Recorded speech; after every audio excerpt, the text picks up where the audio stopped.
Well, greetings and salutations, everybody. Welcome to the best damn movie-related show on the planet Earth, the John Campea Show, coming to you from right here on my YouTube channel. I'm, of course, your host, John Campea, and it is an awesome honor and privilege, as it is every day, to have you, our international friends, gather around as we talk about our favorite things in the world, movies, movie news, TV shows, streaming, all that sorts of good stuff, and it is Thursday, ladies and gentlemen. Welcome to Thursday. We are glad that you're here now.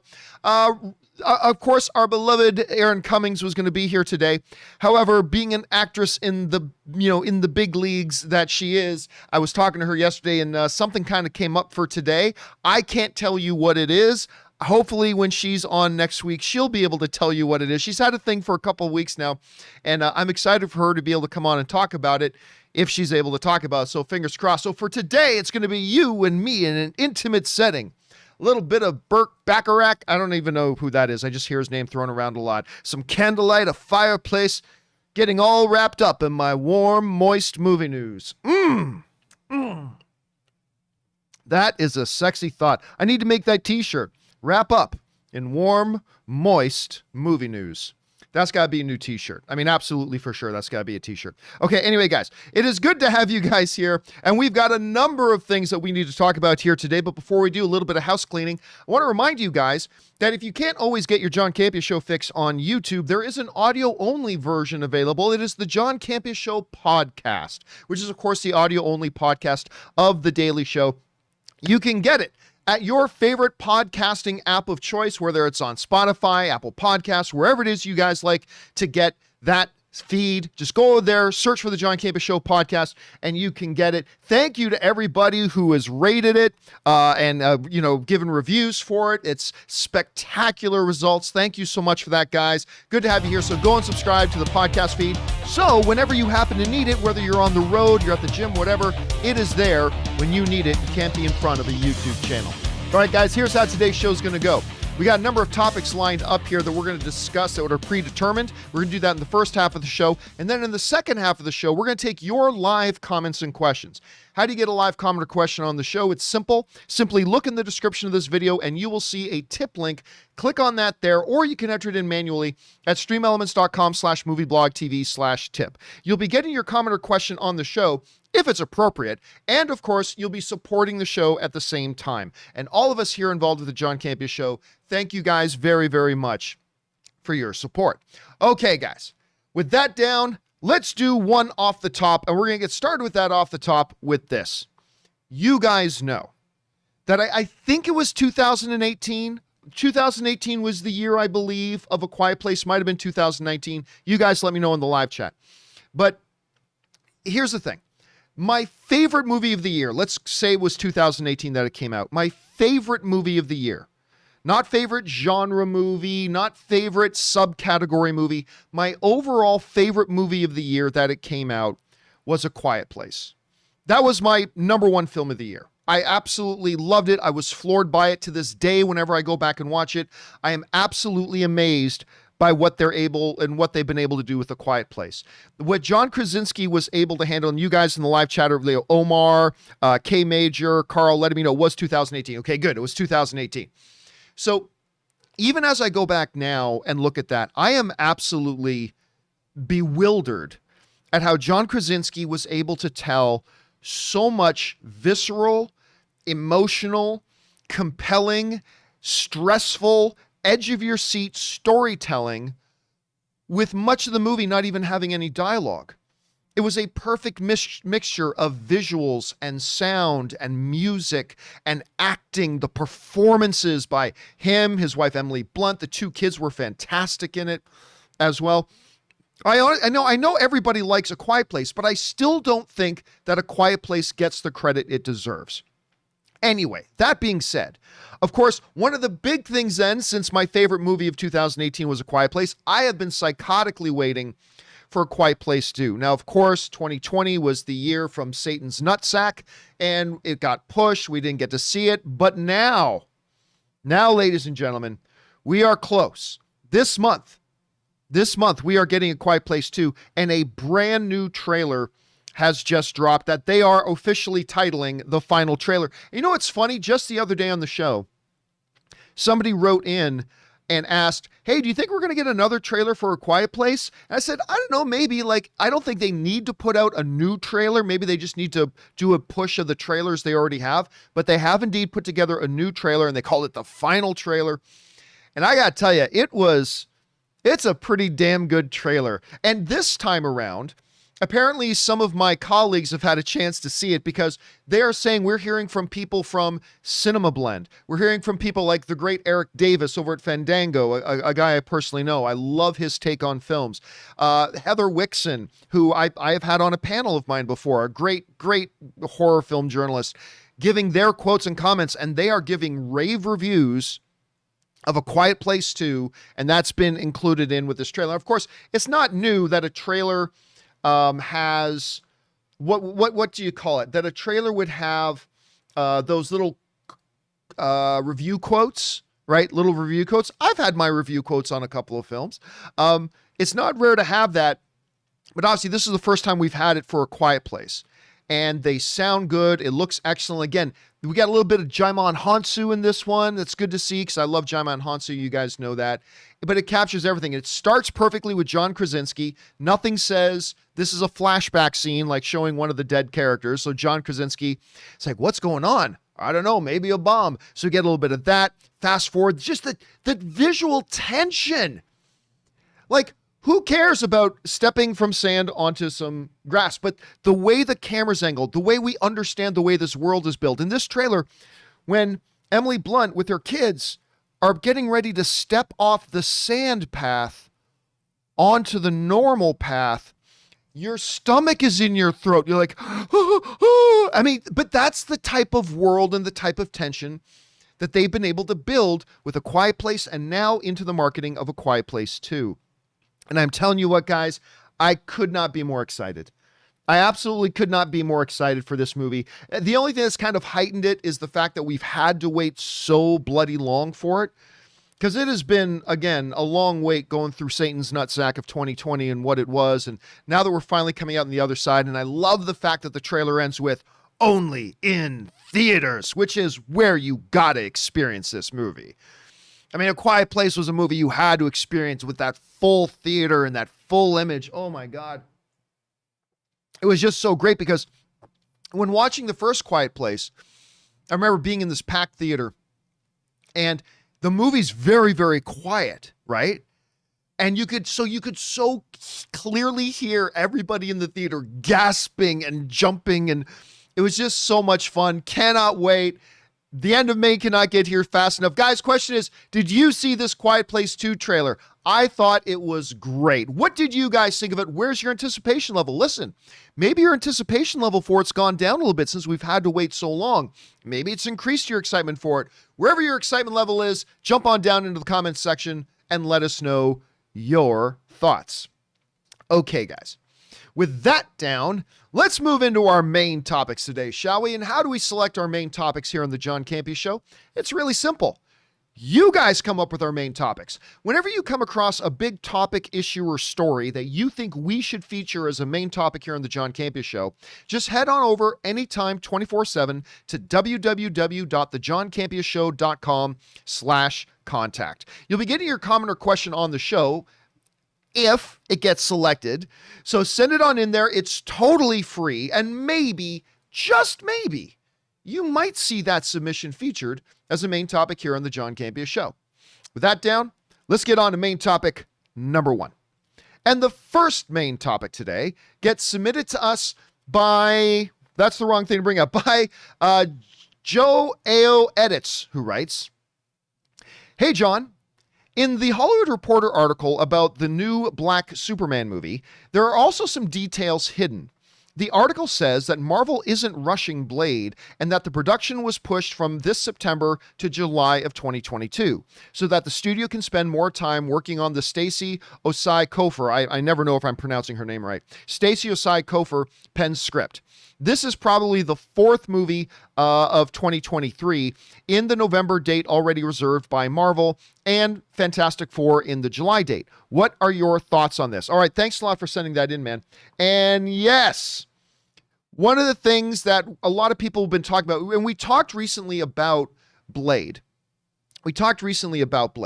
because Blade was a movie that they announced, it feels like forever ago. Like, it feels like absolutely forever ago when Kevin Feige was on that stage and they announced that they were doing a Blade film and everybody got excited about it. And then it kind of turned into, Marvel's version of Black Adam. We heard about it. Mahershala Ali comes out on stage. The multiple Academy Award winning actor Mahershala Ali comes walking out on stage. Everybody's excited. And then nothing, and then nothing, and then nothing, and then nothing. Then we hear, they got a screenwriter, they're working on a script, maybe we have this start of production date. But now they're saying it's not going to have a production date until mid-2022. So the question a lot of people have been asking is, well, number one, why wasn't Blade included on that big Marvel video that came out? We addressed that yesterday. But a lot of people start wondering still why. Why, considering they announced this movie so long ago, why are we still waiting for this damn thing? Well, we got a little bit of an explanation in that article. This comes to us from the folks over at the Hollywood Reporter who write, Marvel isn't rushing with Blade, whose start date was pushed from this September to July of 22. Notice that is start date, as in when they begin shooting, not when the movie's coming out. From this September to July of 2022, so that the studio can spend time working on the Osei-Kuffour pen script. That comes to us from the Hollywood Reporter. All right. There's something in here that makes sense, and there's a part in here that's a little bit of BS. My BS radar, my Spidey BS senses are going off.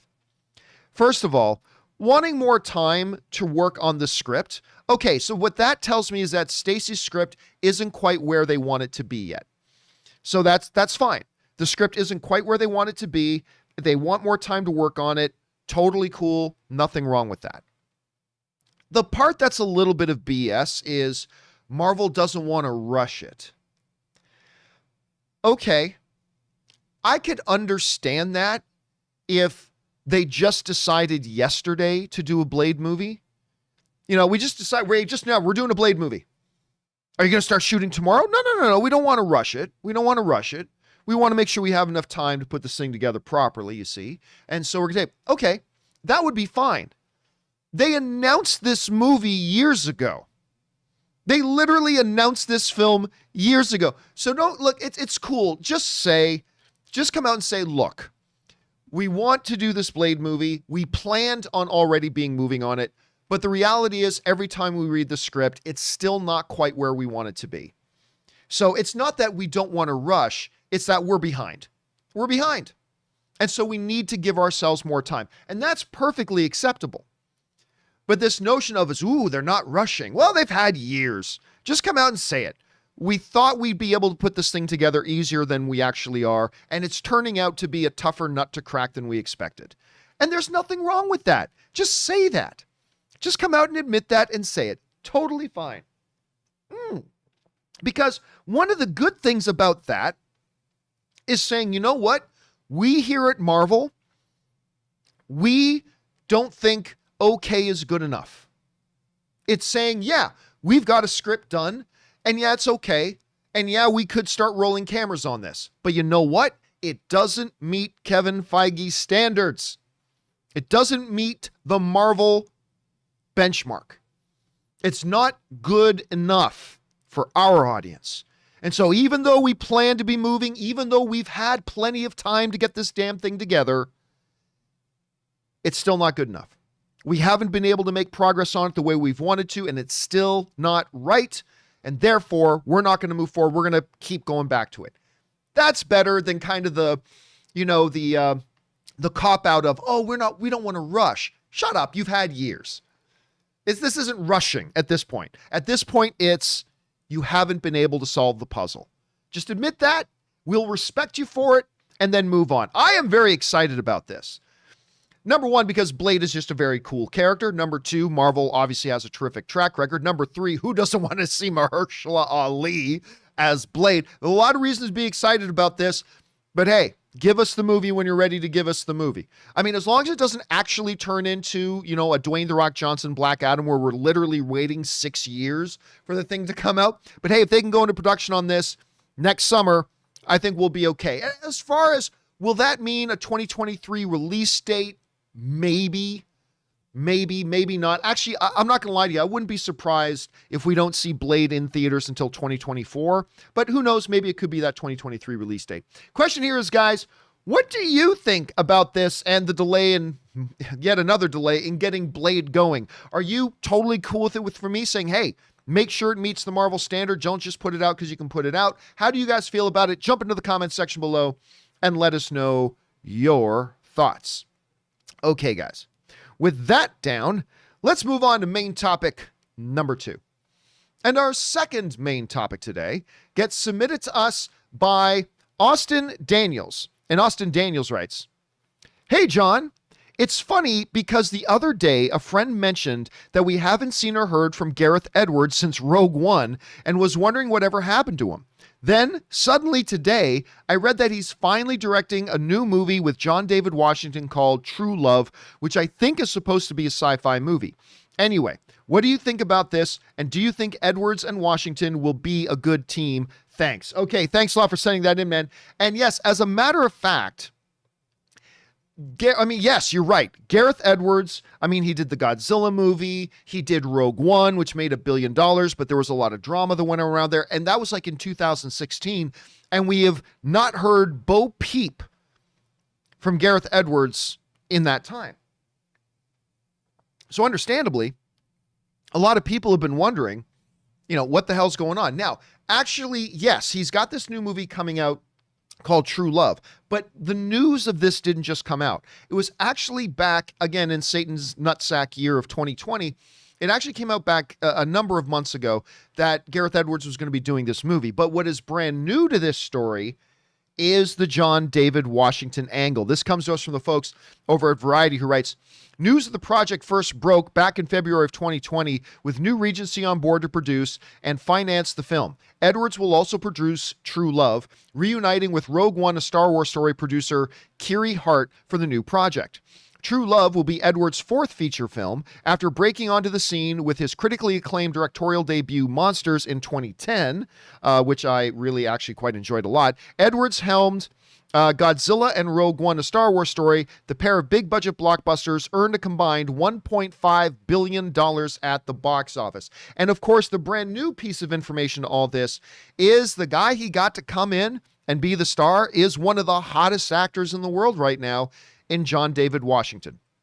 And it's still surprising to me how many people forget that John David Washington, want to talk about pedigree? He is Denzel Washington's son. You would think that everybody in the world knows this, but you'd be surprised how often I get into conversations with people and John David Washington comes up and mention, well, can he ever be as good as his dad? People are like, who's his dad? It's Denzel Washington is his dad. Anyway. Now, of course, John David Washington is coming off a couple of powerhouse performances. I'm forgetting the name of the film he just did with Zendaya, but he was fantastic in it. And he was terrific in Tenet. Now, Tenet had its problems.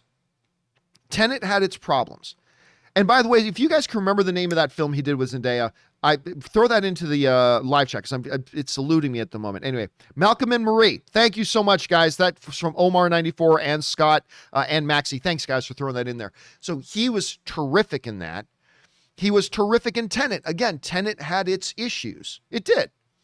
I still really enjoyed it. I got to watch it again with subtitles, but he was fantastic. Actually, he and Robert Pattinson were both really, really... You know what? That's one of the unfortunate things about Tenet is that because of its frantic pace and so much going on and audio issues and, you got to be paying attention all the way because, the plot's a little confusing.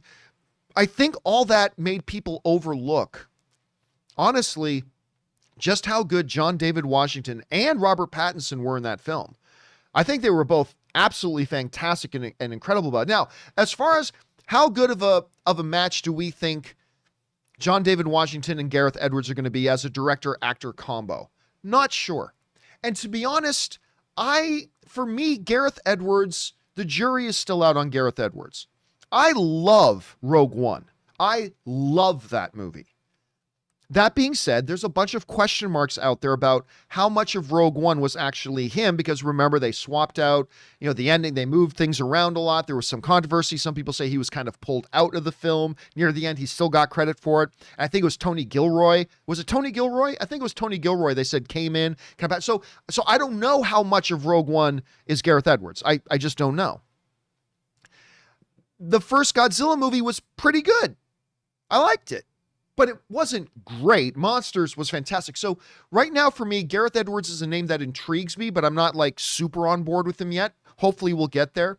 But again, you got one of the hottest actors in the world in John David Washington coming along to act in his film. I think that's a big win for Gareth Edwards. I think it's a big win for Regency. I think it's a big win for the movie. And hopefully this will be the next great performance from John David Washington. Question is for you guys.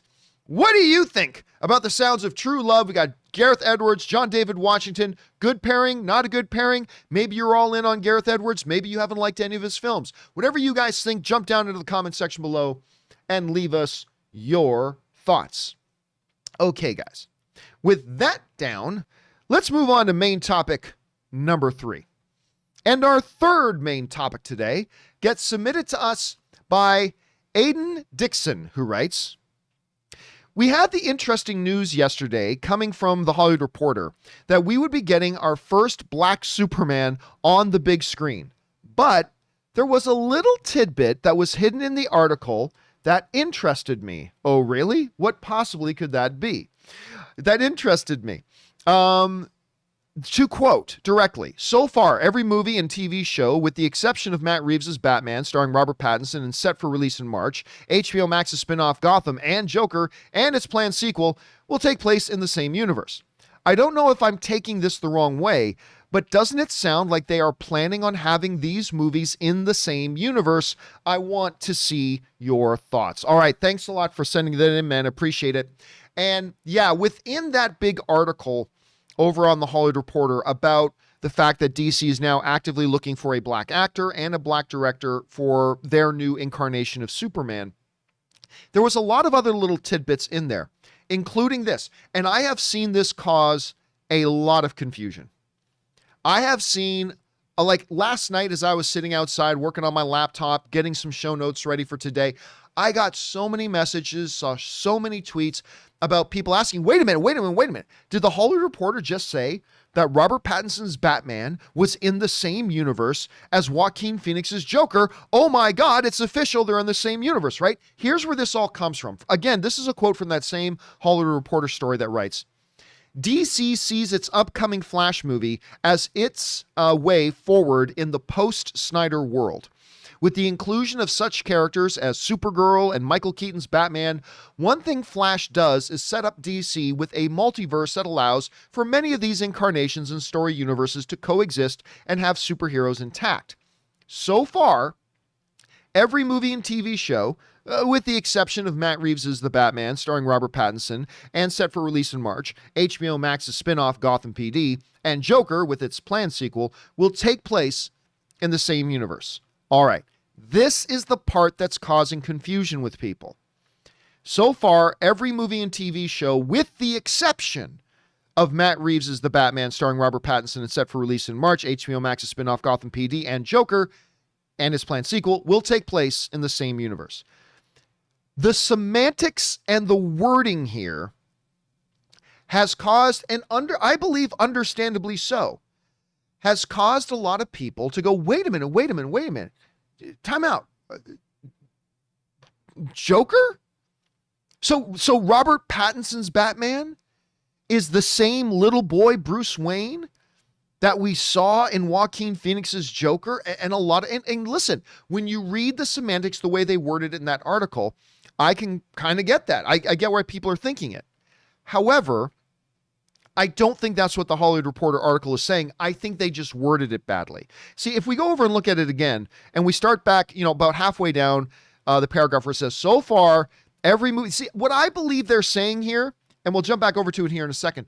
What I believe they're saying here, and let's read through it again, but what I believe they're saying is, basically, so far, everything that DC has given us on screen here has been in the same universe, except Robert Pattinson's Batman, the upcoming Gotham PD, because we know this Robert Pattinson Batman is separate from all the other DC stuff.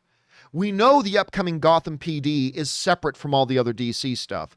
And we know that Joaquin Phoenix's Joker was separate from all the other DC stuff.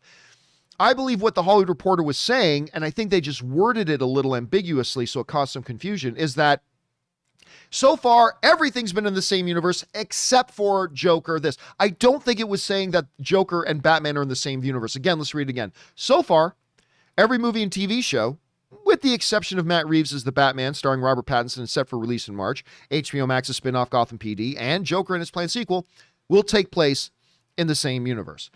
So, again, I understand, because you know what the key word here is? Look at that second last line. Will take place in the same universe. I think if they change that word will to have taken place in the same universe, I don't think there would have been any confusion. But I think because of the way they worded it, it just caused a little bit of confusion. Now, listen, I have not heard from anybody that I know over at Warner Brothers telling me, John, 100%. Joker and Robert Pattinson's Batman are not in the same universe. I haven't had anybody at Warner Brothers tell me that, at least not directly and not lately. But to me, when I read that paragraph, it looks pretty clear, like it's saying there's all the other DC stuff, and then there's a separate stuff, but not necessarily that those separate things are also together in the same universe. That's my interpretation of this and how I read it. And again, just for the sake of it, let's do it one more time. So far, every movie and TV show, with the exception of Matt Reeves' The Batman, starring Robert Pattinson, is set for release in March. HBO Max's spin-off Gotham PD, and Joker and its planned sequel will take place in the same universe. So again, I don't think you have to be crazy to have read that and thought, wait a minute, are Joker and Batman? I don't think you have to be crazy, because they did word it a little weirdly. But again, I did not take it that way. So I want to know, guys, how did you read that? How did you interpret it? How would you explain the way the Hollywood Reporter wrote that? Jump down into the comment section below and let us know your thoughts. And by the way, Evan Ryan sends in a super chat badge in the live chat. Thank you, Evan. I appreciate that, dude. Okay, guys, with all that down, let's now move on and start taking your live comments and questions and the topics that you guys want to discuss that you guys have sent in using that tip link. Once again, if you want to send one in, simply use the tip link that's in the description of the video, or you can enter it in manually at streamelements.com/movieblogtv/tip. You'll be getting your comment or question on the show if it's appropriate for the show. And of course, you'll be supporting the channel at the same time. So let's get on over and seeing what you guys have to say. We're going to start things off here with Donnie Yasu, who writes, and by the way, Mr. Wolfgang69 sends in a super chat badge as well. Thanks, man. Donnie Yasu writes, one of two. Superman is a foreigner. Captain America has been punching Nazis. Wonder Woman is a woman's rights icon. X-Men was inspired and based on the civil rights movement. Spider-Man always represented kids who were different. Comics have always been, and we got to jump over here, comics have always been progressive. Everyone who complains about the quote-unquote wokeness needs a reality check. No, it's true. The history of comics is completely filled with, you know, sharp, progressive, social commentary. It absolutely has. It's never changed. Like, it's not like it's something new. Even when you go back and read old interviews about the origins of Fantastic Four, you even find out there was a lot of progressive messaging in that as well. It doesn't mean it's right or wrong. It's just that you're right. That is a part of its history. So it's not really surprising that comic book material today would continue on with that tradition and see it in some ways. Again, it doesn't necessarily mean everything that's done is right or wrong. It's just that you're right. That has been a part of the history of it. So that's a good observation, Donnie. All right, next up, Christian Corbett writes, hey, John from Hamilton here, my hometown, Hamilton, Ontario, Canada, the Hammer, Steel City. My favorite city in the world is still Hamilton, Ontario, Canada. I would love to be mayor of Hamilton one day. Now, I can't do that while I'm living in Los Angeles, of course, but seriously, it would be one of my dreams, because Hamilton it's my home. It's my favorite place in the world. It's always been one of my dreams to be mayor of Hamilton one day. I got to hang out a little bit with the former mayor of Hamilton, Bob Morrow, and ever since that, I always thought, man, I'd love to be mayor of Hamilton one day. It's never going to happen. I've said far too many terrible, terrible, filthy, filthy things that are on public record that would never allow me to be elected mayor, but I can still dream. Anyway, next up. Hey, John from Hamilton here. I was wondering if you had a favorite Andrei Tarkovsky and a favorite Ingmar Bergman film. Love your show. Thanks. Well, look, I'm not an expert on either, but if we're going to talk about Andrei Tarkovsky, and by the way, whenever I hear his name, all I think of is the old UFC Hall of Famer Oleg Taktarov. You guys remember UFC like way back in like the first 10 UFCs? There was Oleg Taktarov. I used to love Oleg Taktarov. Anyway, the one film that comes to mind normally when I think of his films is Solaris, which of course then later on, I think in 2008? 2000, I can't remember. Anyway, George Clooney did a remake of it. Now, both versions, both Andre's and George Clooney's versions were based on the same novel, so they were a little bit different. They had different approaches. But Solaris is the one that comes to mind for me. When I think about Ingmar Bergman, we talked about this recently when the great Max von Sydow passed away. When Max von Sydow passed away, we talked about this a lot, and that was The Seventh Seal, which is an incredible film. I mean, it's such an artistically made film when you guys go back and watch that, and Max von Sydow, and it's just terrific. It's amazing. So, yes, those are the ones that come to mind for me when I think about them. So, yeah, there's that. There's probably better examples, but those are the ones that come to mind for me. All right, Donnie Yasu writes. Sorry, we already did that one. All right, Wakandan Forever writes it. Hey everyone, Wakanda Forever, Black Captain America and Superman in a year. Wow. I hope I'm not too late. Happy Cinco de Mayo, which was of course yesterday. I hope I'm not too late. Happy Cinco de Mayo. Wakanda is still learning Spanish. I don't know if Wakandans are gringos or not. LOL. Felix Cinco de Mayo. Wakanda para siempre. I don't know any Spanish at all. So hopefully what you were just saying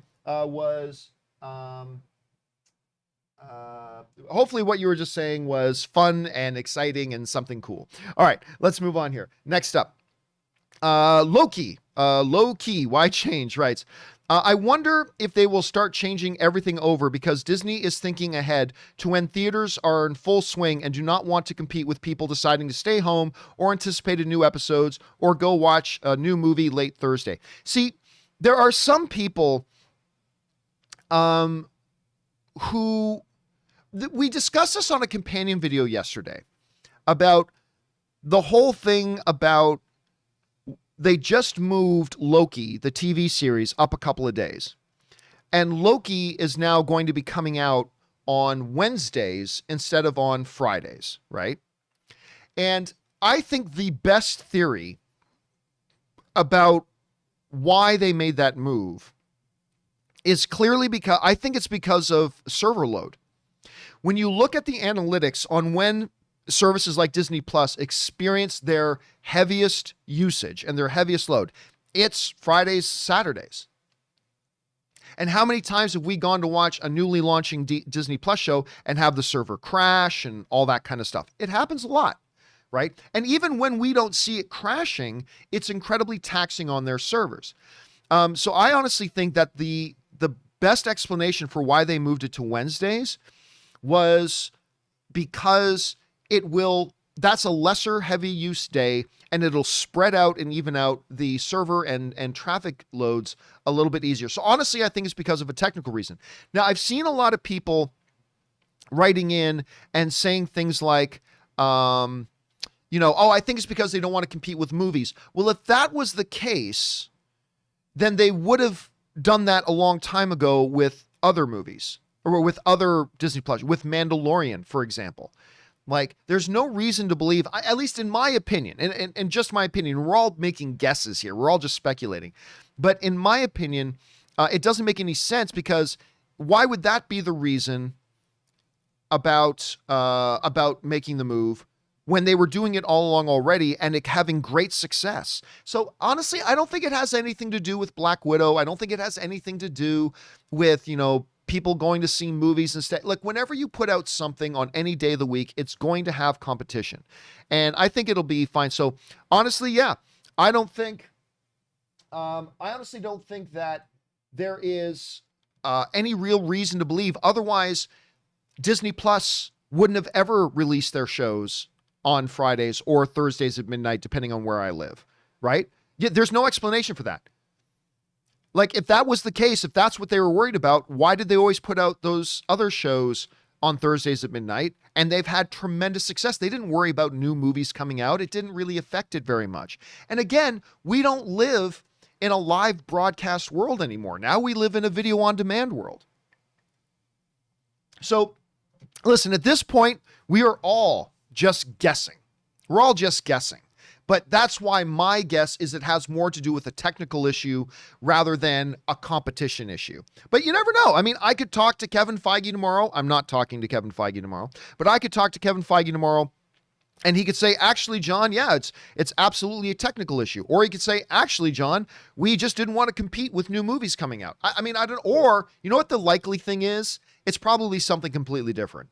It probably has nothing to do with movies getting released, and maybe it has nothing to do with technical issues, and maybe it's a complete other reason that none of us even are aware of because we're not behind the scenes on it. But whatever it is, as long as we're still getting Loki, June 9th, very excited, can't wait to see it. All right, let's move on here. Next up, we go to BK Dan writes, John, putting this comedy sci-fi on your radar, Hot Tub Time Machine. It's one of Sebastian Stan's big roles from 2010. Yes, he kind of played the bad guy skier dude. Oh, I am very familiar.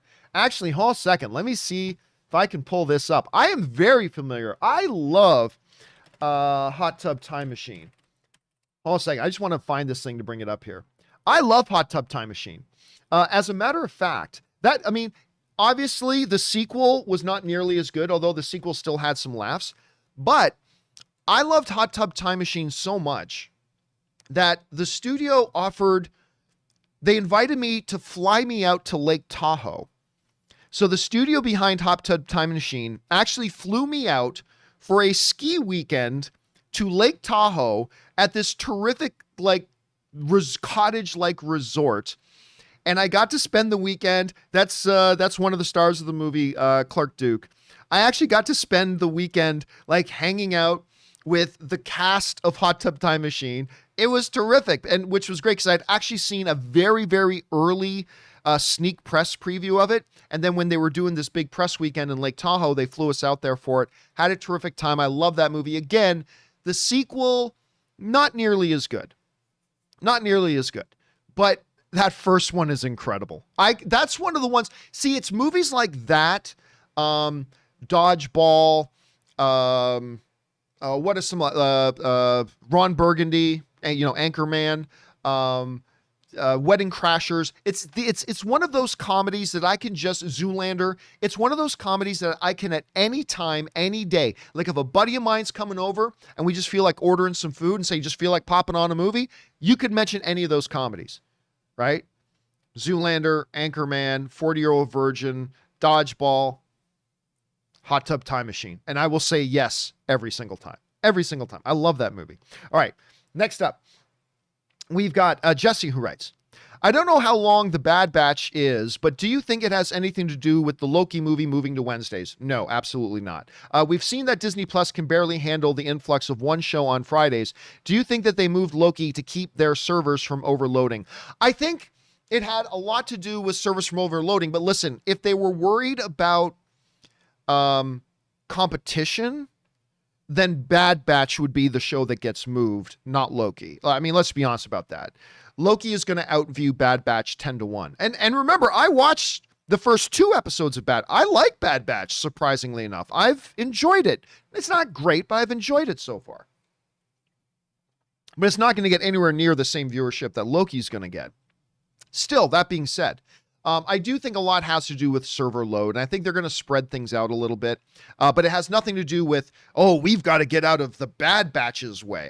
No, I don't think it has anything to do with that, but it is, again, I think a server load issue, so there you go. All right, next up. JD Redford writes, with Black Widow releasing on July 9th, a Friday, it makes sense for Loki. Here we go again. It makes sense for Loki to be airing on Wednesday. It prevents Loki, episode 5 and Black Widow from overtly competing with each other. Again, it's not a competition. It's a VOD market. People don't have to choose between watching. And by the way, it wouldn't affect me at all. Right? Because when Loki drops is not when I'd be going to the movie theater to watch Black Widow. You don't, that's the thing about today in the VOD world, you don't have to choose between I either watch. I mean, the only time you have to do that is if, oh my gosh, there's a great, Patriots game and an LA Rams game, and they're both games at the same time and they're both live, and you got to pick which one to watch live. That's not the case with things like this. So I really don't think that has anything to do with it. And by the way, remember, Mandalorian, let's not forget about this. Mandalorian set a precedent that if they ever needed, like say they were weekly coming out on Fridays, they can take one episode and have it come out on a different day. Remember, they did that with Mandalorian season 1. So if they were worried about the opening of Black Widow, well, then all they would do is just move that one episode. Just move that one episode. Say this week, we're dropping an episode of Loki on a Tuesday or whatever, right? They could do that. They did that they mixed things up a little bit with Mandalorian season 1. They could have done that again. So again, I don't think that's the reason. Again, Kevin Feige's not here to tell me that that's the case or not. It very well could be the case. I'm just saying that's why it breaks precedent. So I don't really think that's the reason. All right, next up. Captain Blue Pants writes, my impression of the Marvel sizzle reel was that it was mostly to highlight Phase 4 and everything else would be part of whatever Phase 5 ends up being. Given that each phase tends to end approximately 3 years. Here's the thing, honestly though, Captain Blue Pants, the phases are an illusion.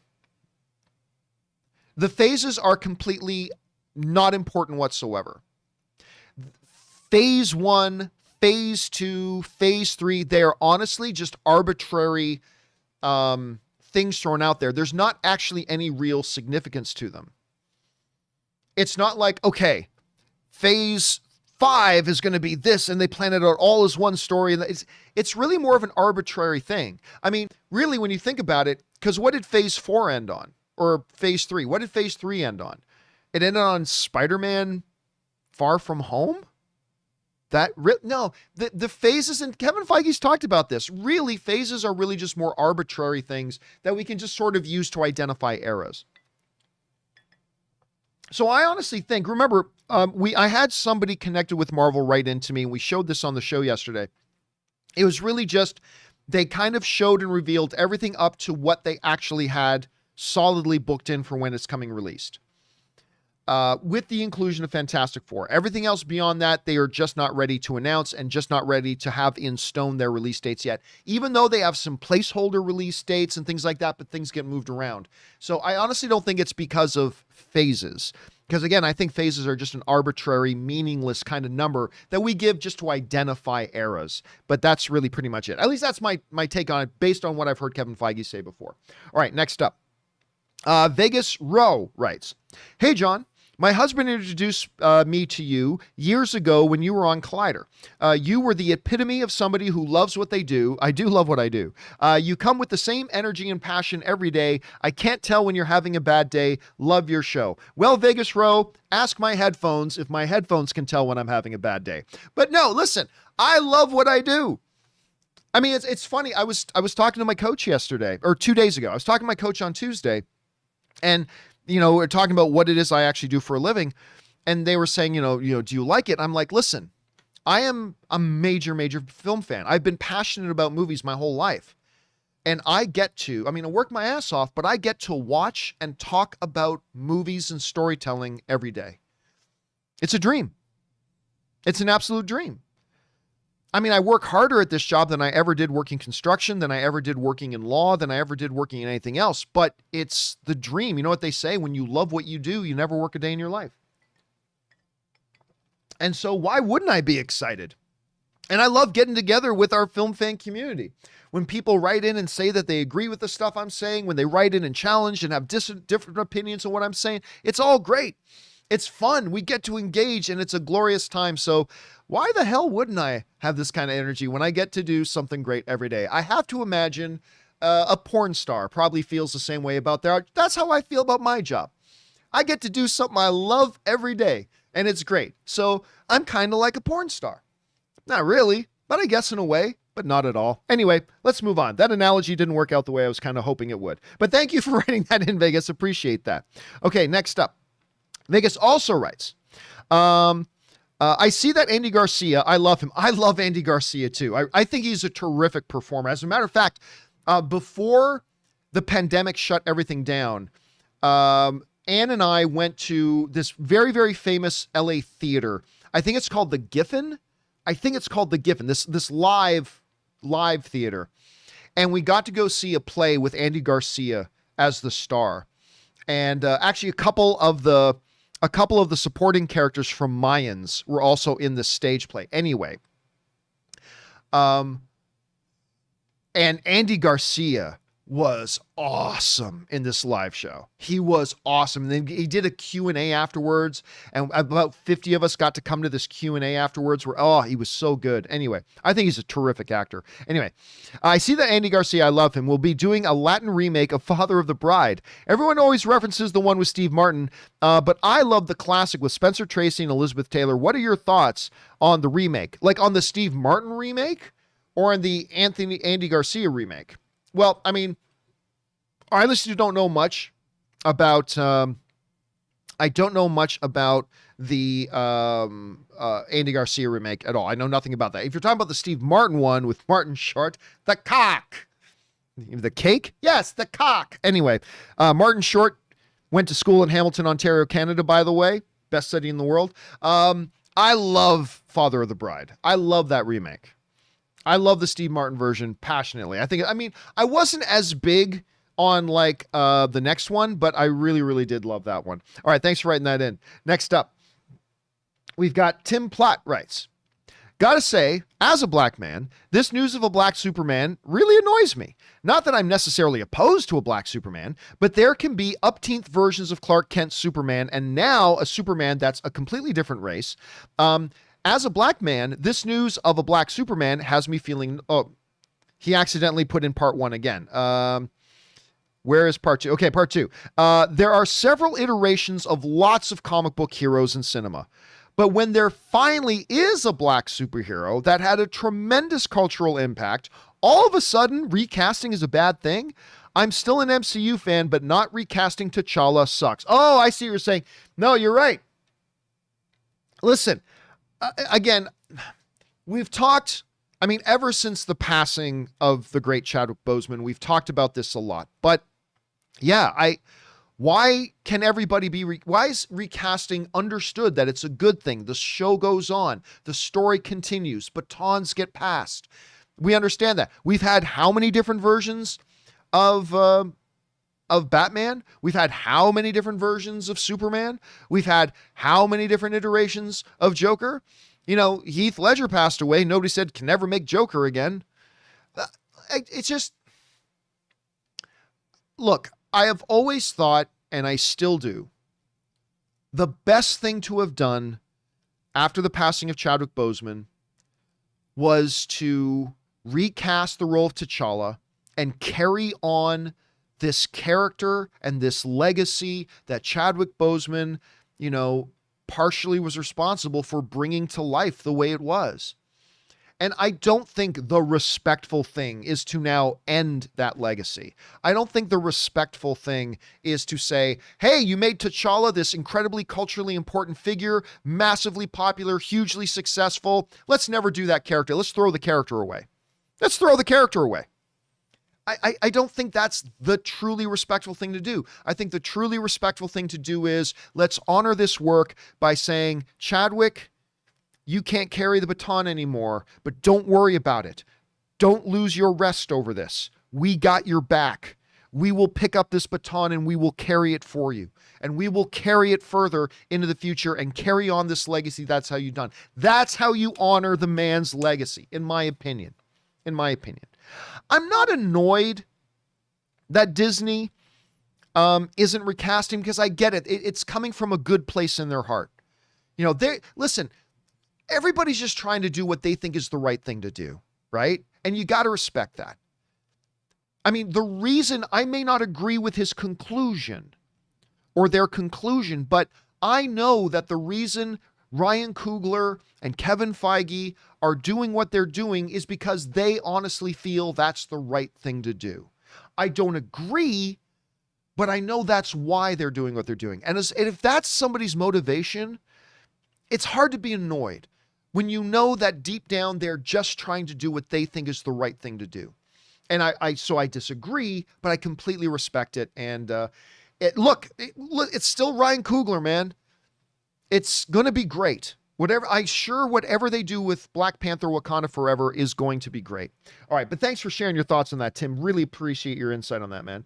All right, Wonder writes, I've been following and watching since the Man of Steel review. I am excited to see a Superman that is also president. I mean, that's if they do Calvin Ellis. Remember, in the comics, there is not Kal-El, but Kal-El, a different version of Superman who is black and also happens to be president of the United States.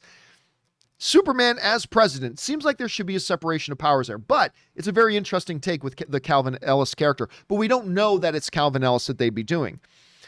It could be another iteration, could be a different take on Clark Kent. Who knows? Anyway, that would be awesome. Though I still part of me really wishes we were getting an Icon movie. Have a wonderful day. It is nuts how many people I've been seeing mentions of Icon. Like, people really want to see an Icon thing done. And I'm seeing that all over the place. Anyway, thanks for sending that in, man. All right. Next up, Ms. Marvel Martian writes, John, you're always talking about how directors shouldn't stay on a franchise too long. Yet, Peyton Reed is doing 3 Ant-Mans back-to-back. And I'm sorry, but Ant-Man and the Wasp was a big step down. Should he be doing other projects in between? All right, so what Ms. Marvel is talking about is that I really do feel it's not in stone rule, but I think generally speaking, it's good for filmmakers not to stay on just one property exclusively for too long of a period of time, because I think you lose a little bit of your creative juices. I think that's what happened to Sam Raimi with, and because Sam Raimi is great, but by the time you got to Spider-Man 3, you could just tell he had lost a little bit of his creative juice on it. Now, I know the popular thing is to say, well, Judd, Spider-Man 3 was actually Sony's fault because they made him put in Venom. So what? So what? Sony said put in Venom, so make a good movie with Venom. It's not an excuse. I mean, I still think the first Avengers movie is, I personally feel, and it's all subjective, but I personally feel the first Avengers movie is still the greatest comic book movie ever made. Guess what? Originally, because I was at a Q&A with the director, originally the director totally planned on having Wasp as the main female character in Avengers. And the studio came to him and said, nope, that's not what we got planned. So you got to take Wasp out. We want you to make it Black Widow that's in the Avengers. And the filmmaker had to go, okay, I mean, it's your property. You're the boss. All right. So he had to take out Wasp.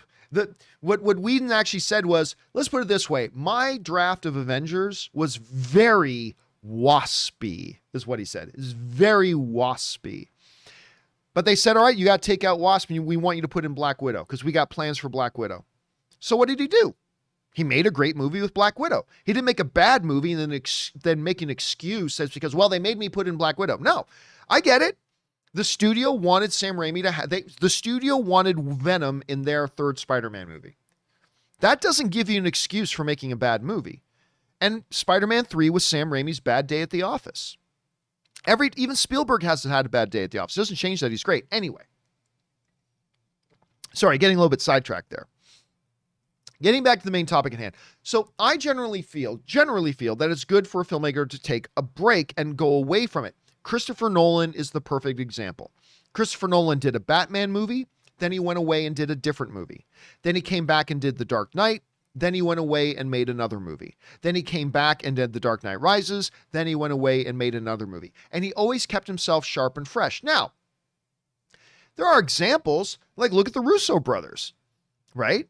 I mean, they did Winter Soldier, Civil War, Infinity War, Endgame. They stayed in the same universe for a long time. Now, granted, that's a little bit different because they were constantly able to bring in other directors' characters and stuff like that. Sure. But yeah, listen.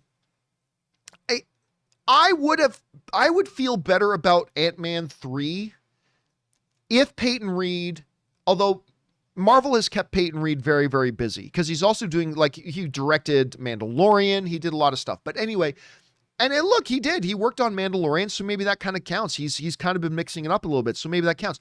I thought Ant-Man 2 was a step down from the first Ant-Man. I didn't think it was a massive step down. Like, I still thought Ant-Man and the Wasp was very entertaining. I still thought it was quite good. As good as the first Ant-Man? No. But I still thought it was quite good. But Peyton Reed has done a lot of other stuff for Marvel behind the scenes, not to mention he came in and directed a little bit of Mandalorian. So he has been mixing it up a little bit. So it'll be interesting to see how Quantumania actually works out. Anyway, thanks for writing that in, Ms. Marvel Martian. Appreciate that. All right. Little Drum writes, The Hollywood Reporter says that Joker 2019 movie and the upcoming The Batman film are in the same universe. Again, we already addressed that. They actually didn't say that. As well as that Joker 2019 is getting a sequel. What are your thoughts on this? Are you surprised? Loved your movie, by the way. Hope it's not your last. Well, thank you so much. And of course, as he's talking about my movie, he is, of course, referring to my documentary. I haven't plugged this in a while. My documentary, Movie Trailers, A Love Story. I spent most of 2020, all of 2020 and a little bit of 2021 making this documentary. It is about movie trailers. Whatever country you live in the world, you can go right now and watch it. It is at vimeo.com/on-demand/movie trailers. Or if you live in the US or the UK, you can watch it on Amazon using Amazon. Just simply go onto Amazon and search for Movie Trailers, A Love Story. You can go and find it there. And thank you to everybody who has watched my documentary. And thank you for giving me an opportunity to plug it here a little. All right, anyway. So again, we already covered the whole thing, them saying that Batman and the Joker in the same universe. I really don't think that's what they were saying at all. The other little interesting part about that is, and let me see if I can bring this up again here. Yes. Let's go down to the second last line. Joker and its planned sequel. Joker and its planned sequel. Well, here's the thing. This isn't new news. That's why the Hollywood Reporter didn't have its own headline saying, Joker sequel moving forward. This is actually very old news. We talked ages ago, probably like a full year ago, about the fact that Warner Brothers is looking at doing another Joker film. And they're putting concepts together. Now, it's not officially greenlit. It's not officially happening. It very well may, but this isn't brand new news. So all the reporter was talking about was just referencing a very old piece of news. So number one, they weren't saying that Batman and Joker happened in the same universe. And then number two, the thing about its planned sequel for Joker, that's not actually anything news. That's just him referencing what we've been talking about for over a year now. And we'll see what actually transpires as we move forward. But you bet your ass, man. You bet your ass, little, that when they make it official that they're doing another Joker, it will be a headline story, not a little line buried in a story about DC doing a black Superman. So let's keep our eyes open for it, and we'll see if and when that comes along. All right, thanks for writing that in, Lindell. Next up, Tim. We already got Tim's second part there. Ms. Marvel Martian. Oh, that's one got repeated as well. I mean, maybe you didn't realize you sent it in already, but thank you, Ms. Marvel Martian. Cutter Hale writes, are you going to see The Wrath of Man this weekend? Oh, you're damn right. I'm going to go see The Wrath of Man this weekend. I love Guy Ritchie. He's one of my favorite directors. I love Guy Ritchie. My favorite movie of his is The Man from U.N.C.L.E. He did such a great job on that movie. I think it's criminally underrated, and I'm really looking forward to this one. Love Jason Statham as well. Listen, Guy Ritchie, I loved Man from U.N.C.L.E. Obviously now and you're right, it's The Man from U.N.C.L.E. is criminally underrated. Henry Cavill is fantastic in it. Armie Hammer is fantastic in it. But it's Armie Hammer. So we are probably, look, financially wise, the movie did poorly. But even though the movie did poorly box office wise, the studios recognized a lot of people really love that movie. And there was a growing belief at the studio that if they do another one, it could get better financial results. So there has been a lot of whispers for a while now that a Man from U.N.C.L.E. 2 could actually happen. However, with all the stuff going on with Armie Hammer, and again, I am not TMZ, I'm not here to go in all the little personal drama bullshit, but with all the Army Hammer stuff, that looks extremely unlikely. I think it's fair to say, at the least, that looks extremely unlikely. So, yeah, there's that. But you're right, man. But at least easily my favorite Guy Ritchie film is Snatch. Snatch is in my top 20 favorite films of all time. I talk about that a lot. Snatch is literally in my top 20 all-time favorite movies. I love that. But he goes everything from Lock, Stock, and Two Smoking Barrels, Snatch, can do something like A Man from U.N.C.L.E., then comes out of nowhere and does Aladdin.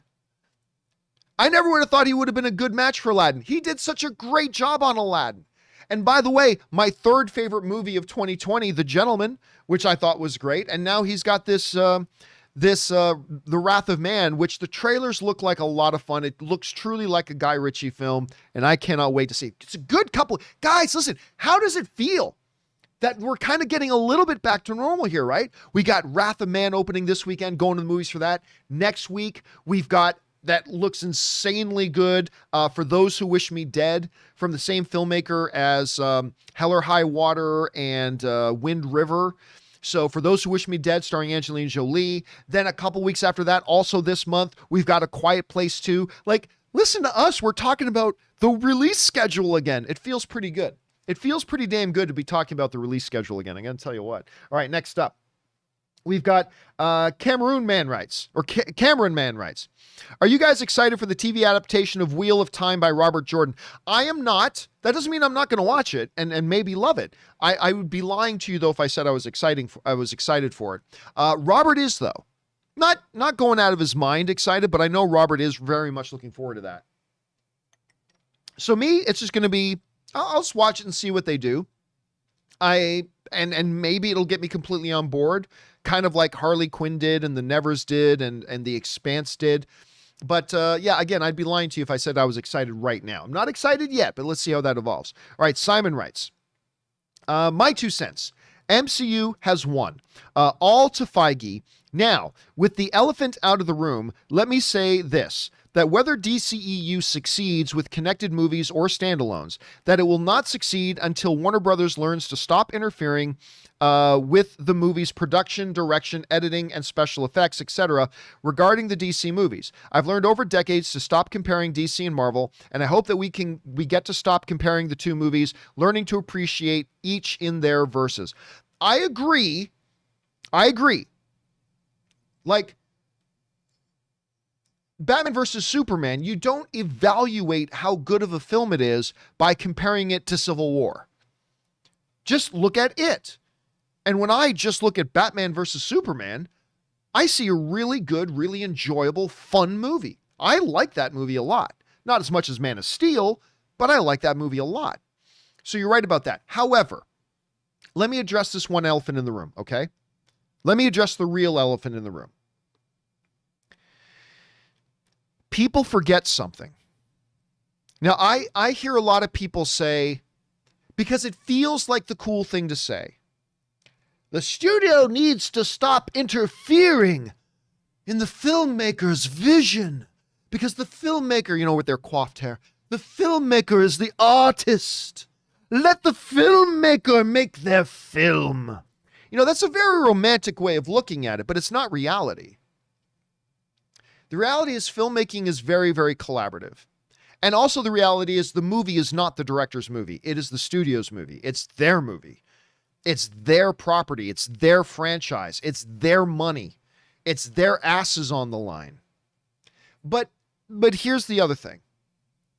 I've heard a number of people, Simon, say that, DC just needs to stop interfering with the vision of the directors and all that kind of stuff.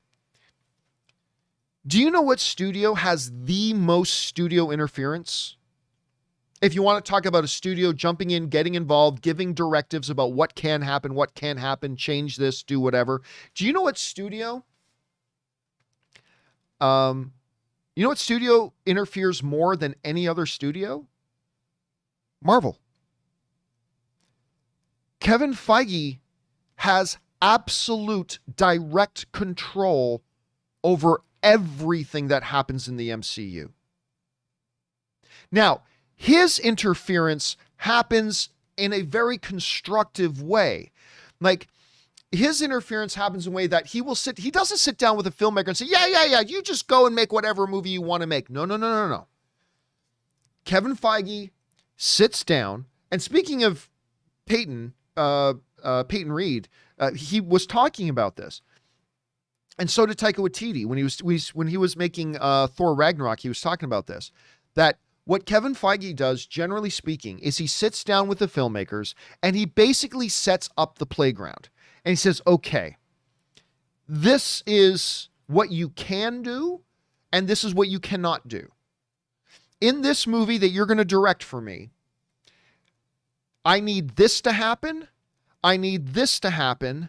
I need this character to end up in this kind of a place. We cannot have this, or this. Okay, now that you understand the fence around the playground, you as the filmmaker can now do whatever you want inside that playground. I've set the parameters of the things that must happen and the things that must not happen.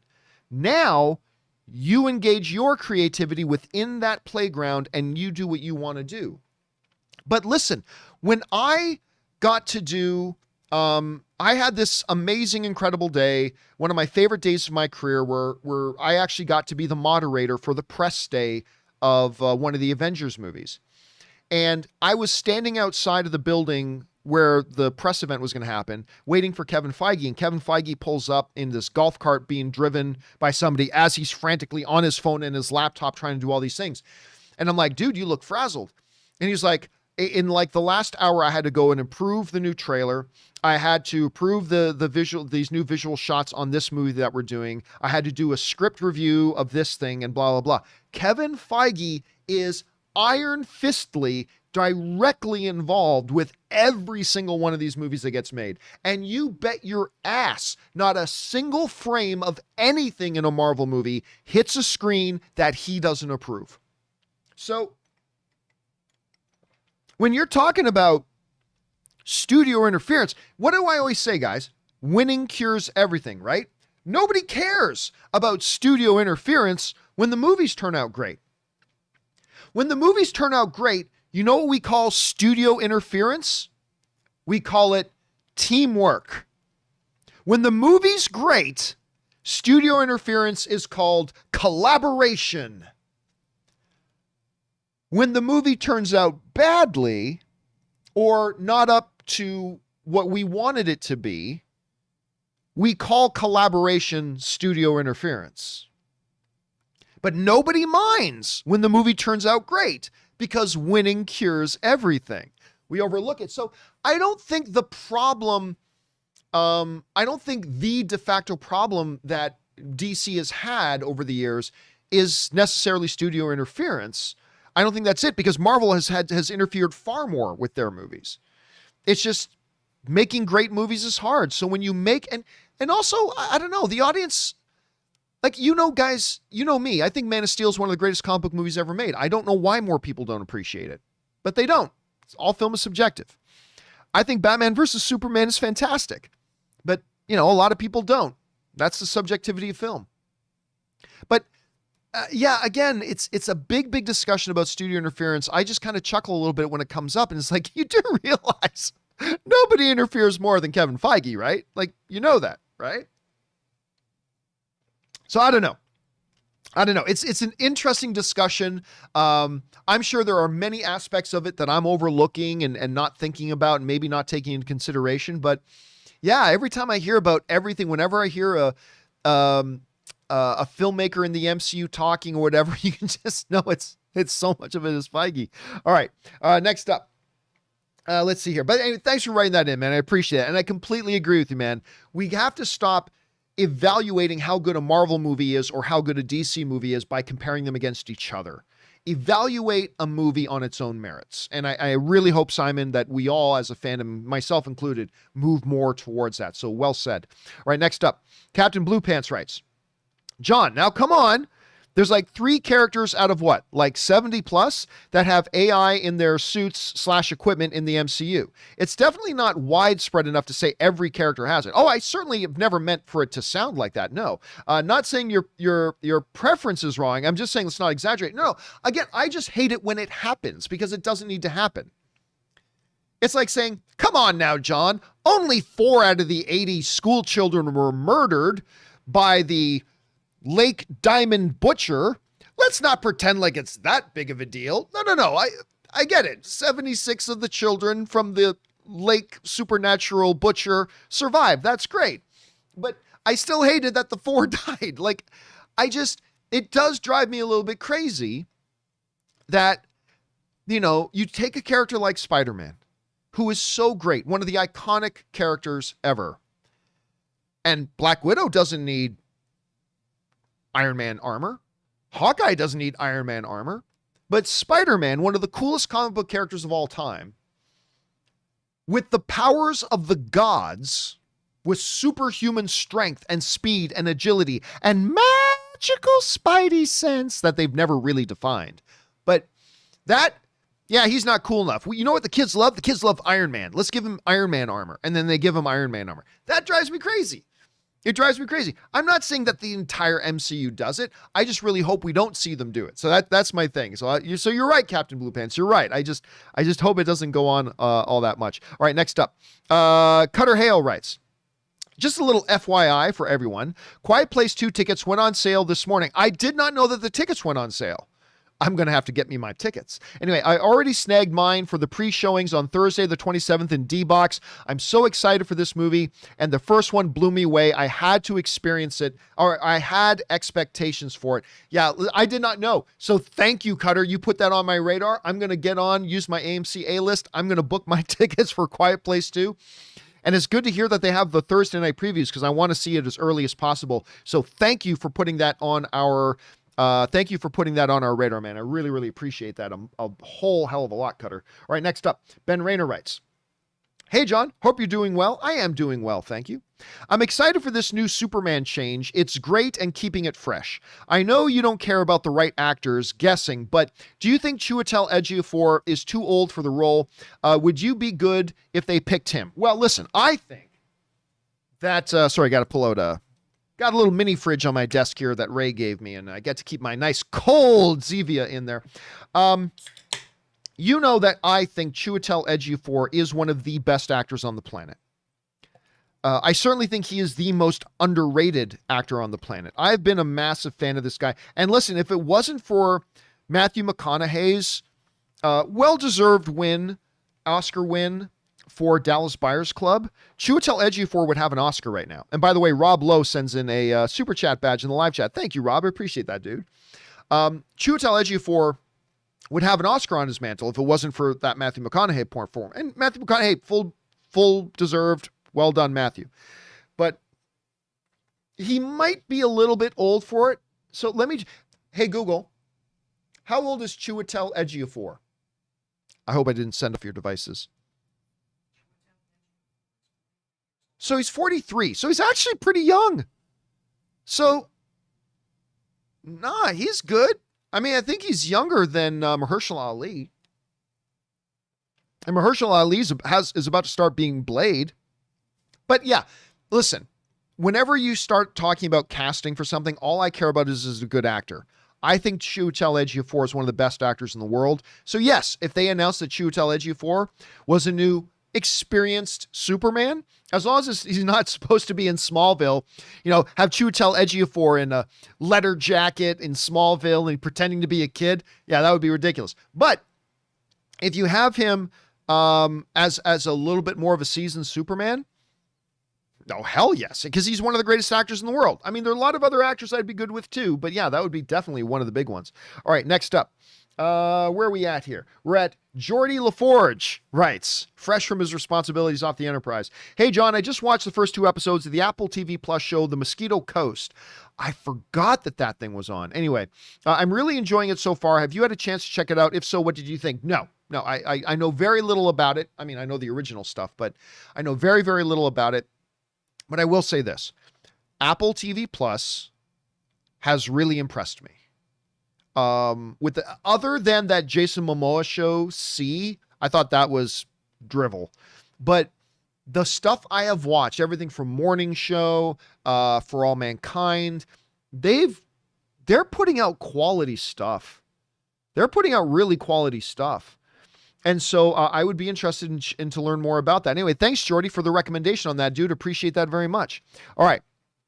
Let's see. Viper Higgins, I love that name, writes, "Hey, John, is there a chance you could reach out to your sources and ask them, are Toby and Andrew in the new Spider-Man? Because frankly, I can't take the speculation anymore. And if you were told something and can't reveal, it's okay to blink or cough. Thanks." No, listen, you guys know, just because of how long I've been doing this, I have friends at Warner Brothers. I have friends at Marvel. I have friends at Universal, all that kind of stuff. But what I never do is I never ask things that I know they could get in trouble for if they told me. Like a lot of the times when I will share stuff on here about what's been shared with me by the studios, it's usually pretty innocuous, right? It's usually pretty harmless. Like I got information the other day, we shared it on the show about, the fact that Marvel still has 20 plus projects on the board right now, about why they didn't do any more past Fantastic Four and blah, blah, blah. But that's all pretty innocent and pretty innocuous. What I try not to do is put somebody in a position that I'm asking them to compromise themselves. Now, sometimes they will write stuff to me, say, "Hey, Campea, just so you know, little bit of this." And sometimes they'll tell me things and say, "Don't mention this to anybody, never repeat this, just for you and for you to know." And yeah, there have been things that I have known. Not a ton, but there have been things I've known. Sometimes they will share things with me and saying, "Okay, you can reveal this, but do not mention even remotely about where it came from." And then a lot of times most of the time, they just don't tell me anything. Now, I can tell you, there have been times, I'm not going to be facetious, there have been times that I have just directly written to a contact of mine and say, "Hey, is so-and-so playing so-and-so?" What happens 99% of the times when I write those emails, I get no response. None. And that sends a very, very clear message. I can guarantee you, if I wrote to the people that I know who would actually know if Tobey Maguire and Andrew Garfield are in the next Spider-Man movie, and I directly asked them, "Are they in it?" I can guarantee you I just wouldn't get a response. Like,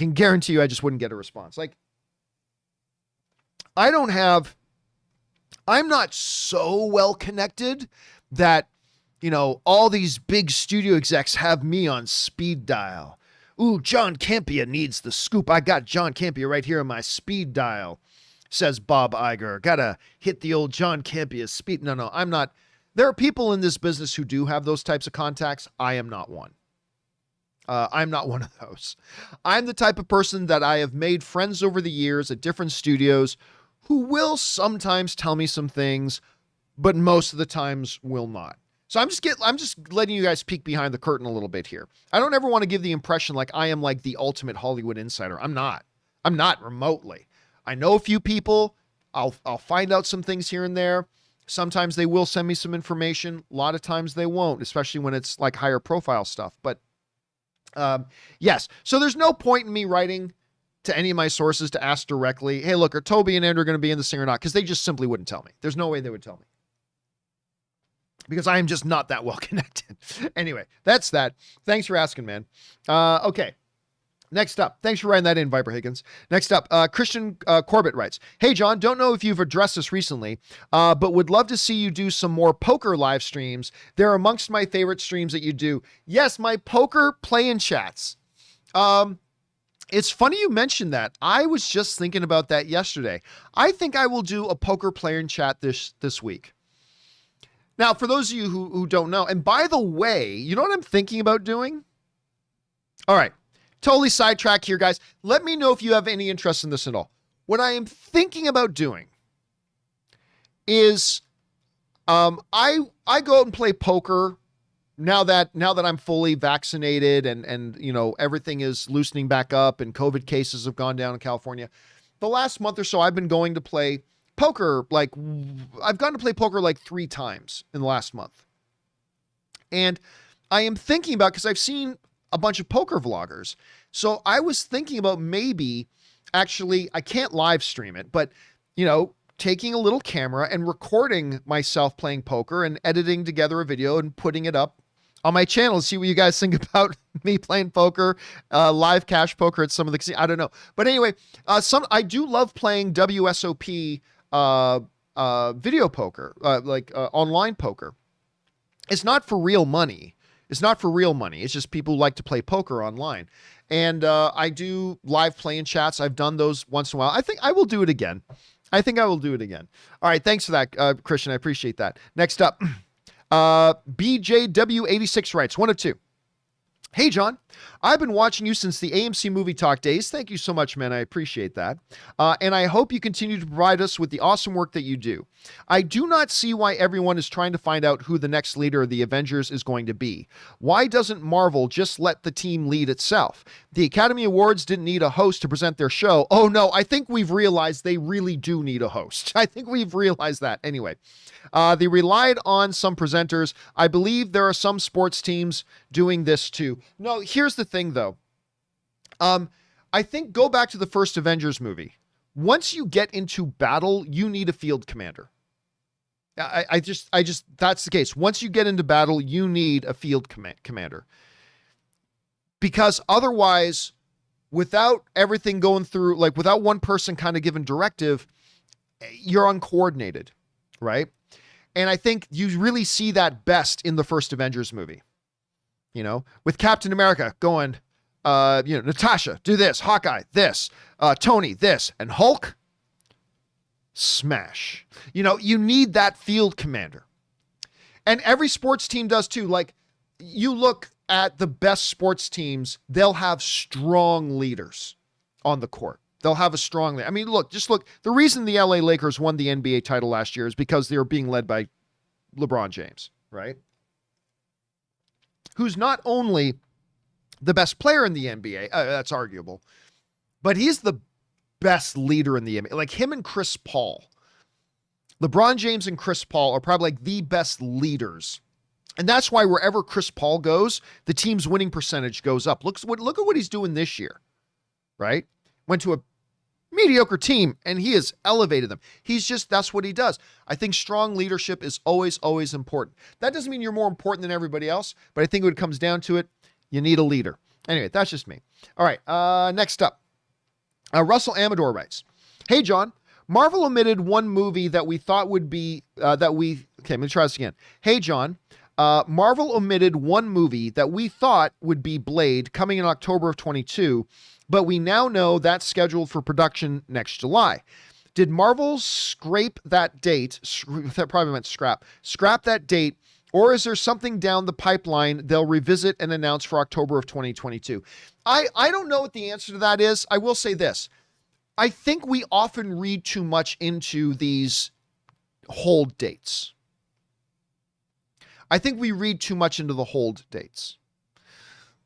The main reason these studios will sometime publicly say, oh, we've got something coming on this date and something coming on whatever date. That is just the studio firing a flare into the air to all the other studios.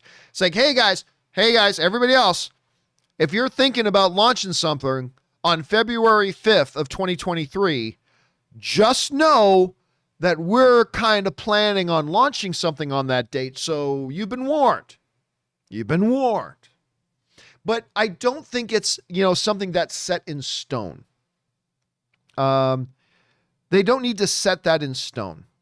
I mean, it's not set in stone. So I don't know what's going on with that. I suspect if they did have something coming out on that date, that it would have been mentioned. It would have been mentioned in that rundown. So I'm guessing we're not, but you never know. It's a good question though, Russell. All right, next up, we've got Willow who writes, Out of curiosity, do you have an actual phobia when it comes to heights? Yes. The vast majority of people are afraid of heights, of falling to some degree. The whole point is going on a roller coaster is to experience a thrill. No, listen, there's thrill, and then there's like a phobia. I have a fear of heights. It's not a fear of falling. I don't have a fear of falling. I have a fear of heights. I remember this one girl I was dating, and her mom was trying to rationalize with me. They're like, are you afraid? Like, so you're afraid of flying? I say, yes, I hate flying. I'm terrified of flying. Like, I never let it stop me from flying. I fly all the time, but whenever I fly, I'm terrified. But I don't let it stop me from flying. But she goes, well, are you worried about landing? I'm like, no, I'm not. Landing's my favorite part. Like looking out the window and seeing the ground getting closer. It's awesome. She goes, well, 90% of air incidents happen during landing. So you should be afraid of the landing. I'm like, no. You don't understand. I'm not afraid of crashing. I'm afraid of heights. Once those wheels hit the ground, the wheels can burst into flame. The plane can flip over 18 times. That's cool. I'm okay with that because I'm on the ground. And it's really weird because when I was like 16, 17, 18, I would climb the highest ladders. I don't know why. I never had a fear of heights. And then somewhere, really oddly and magically, between then and about 22 or 23 years old, I don't know what the cause of it was. I suddenly developed this massive fear of heights. It's crazy. And it's a very odd fear of heights. Like I can stand on a balcony in a building because to me in my mind, I'm still standing on solid ground. I don't know how that makes sense, but it does. But yeah, it's really weird, man. It's really, really weird. Anyway, I don't know if any of you have that same experience that I do. Anyway, next up, M56 Smart Gunner writes, hey, John, I just wanted to check in and say how much I appreciate the amazing content every day. Thank you so much, man. And thanks for being here and being a part of it. With my long-term COVID and mental health stuff I have been dealing with, it helps so much big time. I'm still holding out hope for a new Aliens type movie. I mean, you never know, right? You never know. There's still talk about that sort of stuff. And by the way, M56, can I just mention how awesome I think it is when people actually come on and say out loud, this year has been a struggle for me. I've been going through a hard time. I have been struggling with my mental health. I think that is awesome. And the reason I think it's awesome is because of this, because a lot of people struggle with that stuff. And when people like you, M56, comes out and just says that out loud, you make everybody else who's also struggling with it feel like they're not alone. And by the way, Noah AG sends in a super chat badge in the live chat there. Thank you, Noah AG. I appreciate that. When you come out and you verbalize it, it makes everybody else who struggles with that stuff feel like, okay, so I'm not weird that I struggle with this stuff too. I'm not strange that I struggle with that too. And there's something very empowering about that. And that's why I think it's awesome when folks like you, and by the way, I'm going to let you in a little something here. For those of you who listen to the podcast, it won't be on the YouTube version of the show, but it will be on the audio only podcast version. We just signed on a new sponsor and I was kind of inspired. Now, I don't often accept sponsorships, but the reason I was inspired to accept this one is because of how many of you guys often write in to talk about the fact that movies really help me with my struggles. You know, movies have really sustained me when I've gone through this really, really hard time, through a breakup or a loss of a family member or whatever. And there's a new sponsor we signed up, and you'll only hear me do reads for them on my podcast version, but there is a therapy company called Talkspace. You guys have probably heard about it. And they do, they'll meet with people online with certified mental health experts and things like that. And when I got approached about them, because I get approached about a lot of things, about potential sponsorships, like a lot of VPNs and a lot of like different types of services. And I'm like, that's not really the type of stuff we want to promote on the show. Not that I have a problem with it. I'm just saying that's not here. But when I got approached, with a rep from Talkspace, I'm like, You know what? This is perfect. I've heard from so many people that talked about like the struggle that the devil's nutsack of a year 2020 caused and all that kind of stuff. And I'm really proud that they're starting in May or starting later this month, that they're going to be one of the sponsors of the podcast. And so anyway, there's a little bit of a inside thing. Now, all we need is Zevia, sponsor me, you sons of bitches. We just need them to finally sponsor me. Then we'll be good. All right. Let's see. Next up, we've got James Argento writes, I think Disney moving Loki to Wednesday is to prepare for 2022 when Disney Plus will have several Star Wars shows and multiple Marvel shows. Marvel shows on Wednesdays, Star Wars shows on Fridays. Next year, we could an episode of Moon Knight and Obi-Wan in a 3-day period. See, there could be something to that. There could be something to that. I don't know that we're ever going to have a Star Wars show and a Disney and a Marvel show running at the same time. I think the way Disney Plus, now I don't know this is me speculating out of my ass. Just be clear. I'm just speculating here. But I have a feeling what Disney's going to want to do is set it up so it's like, hey guys, every week, you're going to get a new episode of a Star Wars thing or a Marvel thing. I think they're going to have it so one thing's running out of time. It helps optimize their content as well. Or maybe they'll go multiple things a week. I mean, there could be something to that, James. That could be a good insight. All right, next up. Peter Griffin writes, hey, John and crew, hope all is well. All is well, thank you. Movie recommendation, Space Movie 1992. I'm not familiar with it. Underrated and the cast is insane. Google it really quick if you've never seen it. The poster alone will sell you immediately. Space Movie 1992. I've never heard of it. Let me just do a quick search here. Space Movie 1992. What am I looking at here? I'm getting Space 1999. But I don't think you're talking. Are you talking about Space 1999 with the Falcon? Yeah, anyway, I will look that up a little bit later, Peter. Thanks for that, man. All right, next up, Atreyu writes, I noticed the Black Panther 2 logo has Wakanda Forever in a huge font compared to Black Panther above it. Do you think it could be more of a Wakanda movie than a Black Panther movie? Also, imagine if one more heart-shaped herb grew on T'Challa's grave. But that would be there's something very poetic about that. Actually, I don't know if there's anything to that, because if I look up Captain America Civil War, hold on a second, let me just look this up quickly. Yeah, because look, if you see, let's bring this open here. If we bring this up,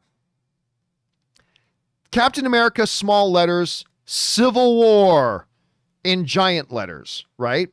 So there's that.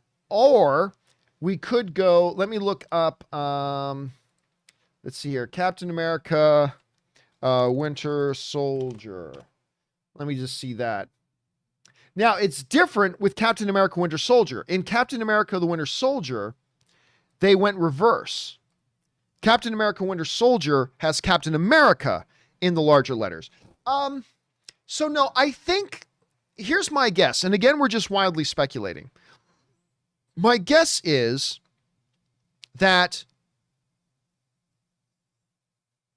if it was going to be really more of a Wakanda movie, then it would just be called Wakanda Forever, right? Because honestly, that's one of those situations where you don't need the Black Panther name in there for people to be able to identify what is this movie, right? Like if they just called the movie Winter Soldier, everybody would be like, what? But you call it Captain America Winter Soldier. Oh, okay. Yeah. There's no confusion if you just call the movie Wakanda Forever. If you just call the movie Wakanda Forever, there's no problem with identifying with what that is. There's no confusion there whatsoever. So no, I do think it will be a Black Panther movie. It will focus on probably the emergence of the new Black Panther. So yeah, just like in Captain America Civil War, I mean, yeah, Civil War is the big thing, but it was still de facto a Captain America movie because he was clearly the central character. But still, yeah, I think if it was going to be just a movie about Wakanda, you just call it Wakanda Forever. So, but again, we're just speculating. We're only speculating here. All right, next up. Thanks for that, Atreyu. Next up, Ryan G writes, Hey, John, I agree with you about the last season of Game of Thrones. It was great. I agree. The last season of Game of Thrones was awesome. Anyway, like you, they needed more episodes, but it was good, except Bran should have not been the king. It should have just went to, I know things, and I love to drink, what's his name? Oh, no. Here's the thing about that. He could not, Tyrion could not be the king. There was just too much baggage that went along with him. They did a really good job in the episode explaining why it couldn't be him. That would not have worked in the kingdoms. That would not have worked at all. And I actually personally really thought that being a Stark and his story, I love the way he explained it. His story is what everybody will get behind him as king because of the story. And he comes from the lineage that he is. He is a Stark and all that kind of stuff. So I actually thought it worked out quite well. But even though Tyrion was my favorite character in Game of Thrones, like a lot of people, but no, he couldn't have been. And I thought the show did a really good job of explaining that. And I'm glad to see other people who correctly believe, as I do, that Game of Thrones Season 8 was awesome. Just some people have limited vision. It's obviously all subjective. I'm toying around. It's all subjective. Yeah, man, I thought it was great. Anyway, Ryan Lohner, except there was no excuse for it being as short as it was. Ryan Lohner writes, 1 of 2. People here have talked a few times recently about the lie that Benedict Cumberbatch wasn't playing Khan. One important piece of that story is that it actually wasn't planned at all. Damon Lindelof revealed it a while back that they all just panicked when more people than they were expecting guessed from the trailer that he was Khan and said that they should have just admitted it. Oh yeah, but still, that's the thing. J.J. Abrams still directly came out and directly said he's not playing Khan Union Singh. Now, whether it's because people were guessing it, it doesn't matter. They still flat out denied that he was playing Khan Union Singh. And of course, he was playing Khan Union Singh, right? So it is, I mean, you're right about that, but whatever the motivation is, they wanted it that, too many people were guessing it, which it was pretty obvious. They wanted it to be a distraction. They wanted it to be a misdirect, whatever. Still, they did it. They still did it. Doesn't matter at what point they started or what their motivation was. They still completely denied that he was it, even though everybody obviously knew he was. It was clear as day. I still remember we were doing AMC Movie Talk at the time. And I still remember doing a show where we talked specifically about J.J. Abrams just denied it. And I remember us saying on the show, yeah, he's lying. It's obvious he's lying. Benedict Cumberbatch is clearly playing Khan. We all know it. Everybody knows it. So none of us believed it, even though they kept trying to pass off the lie. All right, next up. Ryan G writes, hey, John, hear me out. This is just a joke, but hear me out anyways. Everyone in the Time Variance Authority, the TVA, is Mephisto, but not Loki or Owen Wilson's character. Loki says that's absurd, and Owen Wilson says, wow, everyone's Mephisto. Loki has an idea to get back in time. The end? Ah, yes. The Marvel Cinematic Mephisto. I still never get tired of that. Let me see if I can find this. Hold a second. Mephisto and the Winter. Let me see if I can find this. Somebody sent this to me. There it is.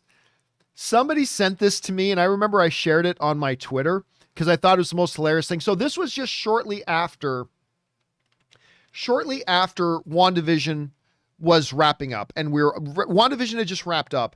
And everybody was still all buzzed about it. It's Mephisto. This is Mephisto. That's Mephisto. And we were getting ready for Falcon and Winter Soldier. And I still to this day don't know who made this.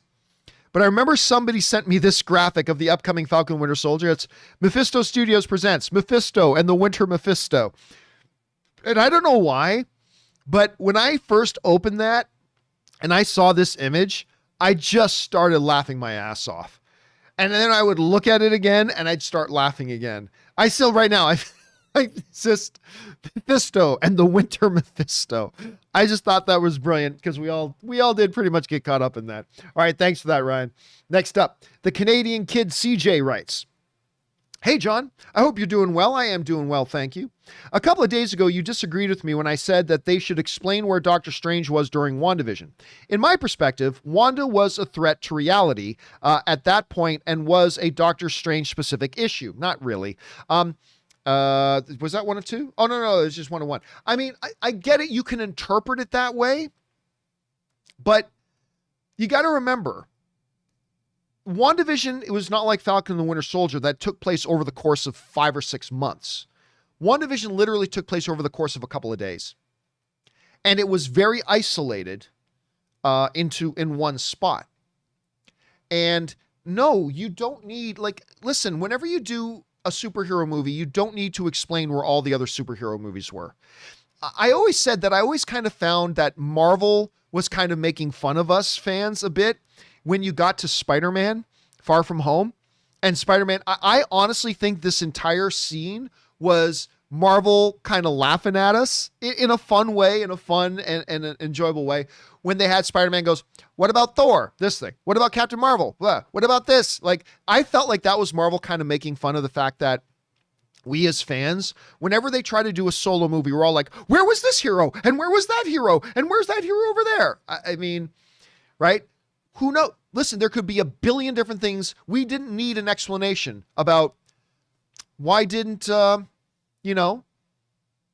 Anthony knew Wanda.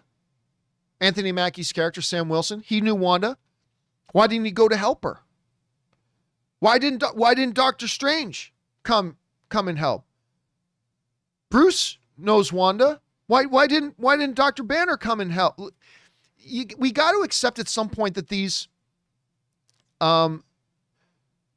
movies need to be told for the individual characters, right? And it's like Kevin Feige said, like, bringing in Doctor Strange and all that kind of stuff, that just would have been taking away from Wanda. And it would have just made the entire WandaVision series feel like, instead of its own true story, it would have just made WandaVision feel like Doctor Strange 2, the prequel. Right? The prequel to Doctor Strange 2. And so, no, they did not need to explain where Captain, any more than if I put up a picture. I'll show you this. I put up a picture. Let me see if I can even find it. I'm not sure that I can. But I put up a picture. Oh, here it is. I'll show you quick, right? I put up a picture yesterday on my social media with me and clearly Ben Affleck sitting in my backyard. And I put up this picture in my backyard because I just got this new little fire pit, right? I was very, very proud of this little fire pit. So if somebody were to see that, like if my life was the MCU, instantly people going, why don't you explain in that picture why Robert isn't there? John, I hope you write in a story about why Aaron Cummings isn't there. John, how come Kimberly Curran isn't there? John, where was Anne? You need to explain why Anne isn't in that picture. No, it was just a picture of me sitting in the backyard. I don't need to explain where Robert was. I don't need to explain where Anne was. I don't need to explain where Aaron was. It was just a picture. All right. So anyway, there's that. All right, let's move on here. Next up. Let's see. Chronic Inc. writes, hey, John, the next Transformers film seems to have gained a lot of momentum with Stephen Cable Jr., who did Creed 2. If you don't recognize Steven's name, he's the guy who stepped in for Ryan Coogler to direct Creed 2. Reported as director, and more recently, Anthony Ramos and Dominique Fishback announced as the leads. Just curious to hear your thoughts. Thanks. I really can't give my thoughts right now because I haven't really read anything about it. I've just seen some people writing on Twitter about like some new movement in Transformers. It's still really, really early. But as of right now, I don't have really an opinion about it at this point. But stay tuned tomorrow. We will probably talk about this a little bit tomorrow when we get around to Transformers stuff. Anyway, thanks for writing that in, Chronic. Appreciate it, man. All right, next up. The Canadian kid CJ writes, 1 of 2. I also told you earlier in the week that I've been watching for almost 10 years. What I didn't get to mention is the positive impact this show has had on my life. Because of you, I have fallen in love with movies, and that love has got me through a lot. Whether I'm having a bad day, a sad day, or the anxiety kicks in, your show always manages to make me feel better. From the bottom of this Canadian kid's heart, thank you for 10 years of amazing content. Always remember that your work matters. Dude, thank you so much. I appreciate that. And again, it just speaks to the fact that, movies and the fan community that surrounds it, they're not just escapes. They're nourishment for our souls. and our imaginations and our dreams. And it's just an amazing thing about that. And when you can get with a movie or the fans that surround it and engage for a while, honestly, I think it's really therapeutic. I think it's nourishing to our souls and our psyche and our imaginations. I think it's so good for us.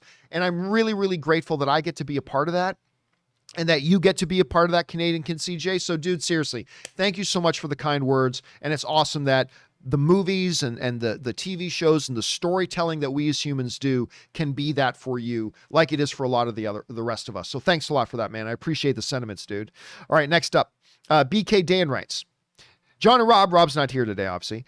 Did you know / realize that the synopsis for V was originally done as a story from the old Twilight Zone with Rod Serling narrating how best to serve humans, which it's a cookbook. No, I did not. I did not know that. I mean, I'm very familiar with that episode, but I did not know that. I mean, is that true or is that something you're interpreting? Do me a favor and let me know if that's actually true. Because if that's true, that's a really cool piece of trivia. Of course, we were talking about V, the miniseries from the 1980s with Michael Ironside and Beastmaster and Robert Englund. As a kid, man, I loved that show. It freaked me out. It was awesome. Great sci-fi. I loved it. Anyway, thanks for that little bit of info, BK. All right, Anonymous Viewer writes, hey, John, back in 2004, there was an interview quote from Paul Bettany that he looked similar, but was much more affordable than Jude Law. I remember that, actually. Nearly 20 years and many movie franchises later, which austere British actor came out on top? I mean, I don't know that it's, it's not a competition between Paul Bettany and Jude Law. Look, Paul Bettany is amazing, right? Whether it's in Knight's Tale, A Beautiful Mind, Master and Commander. I am a big fan of Wimbledon. I know not a lot of people love that little rom-com that he did.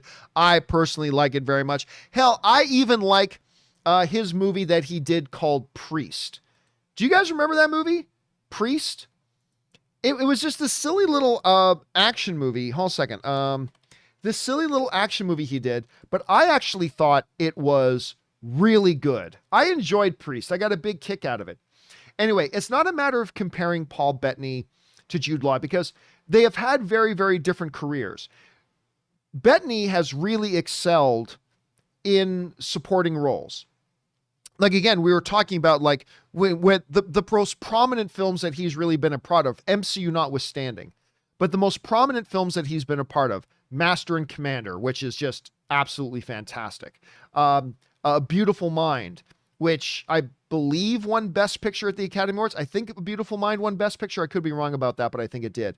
Obviously, A Knight's Tale that he did with Heath Ledger.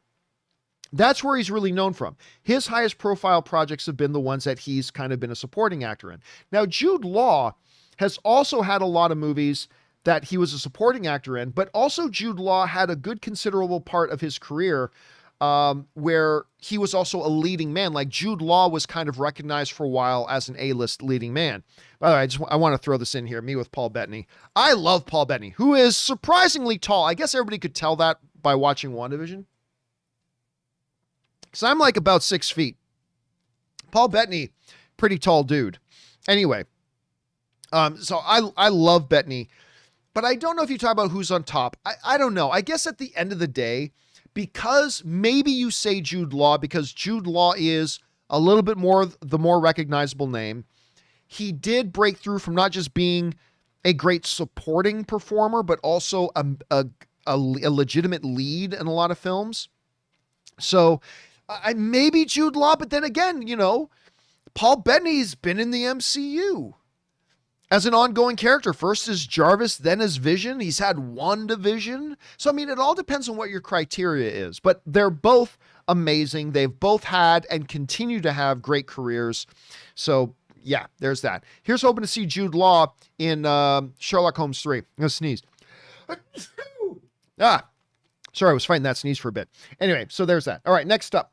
We got Taki75 writes, Here's one movie we need to talk about more, and one of my fondest childhood memories, Crawl! Crawl, The Widow of the Web, The Ride of the Fire Mares, The Black Forest, a young Liam Neeson, that's right, he's in there, and a killer soundtrack by James Horner. What's not to love? Dude, I am telling you what. Remember the blade, the 5-pointed star blade? Dude, I lost track of how many times I would get some kind of tin, like tin metal, where I would rip open soda cans or something. I tear open soda cans and try to shape and make my own little crawl star. And I'd go, into the backyard or a tree and try to throw my handmade crawl star into the tree. And I'm sure I'm not the only kid who did that. I am 100% sure I'm not the only kid who did that. Oh man, Crawl. That's one I have not watched for a long time, my friend. That's one I have not watched that one in a long time. All right, next up. Stever Bix writes, "Hey, John and Rob, been watching shows since AMC, so here's my question. We know the X-Men are coming to the MCU.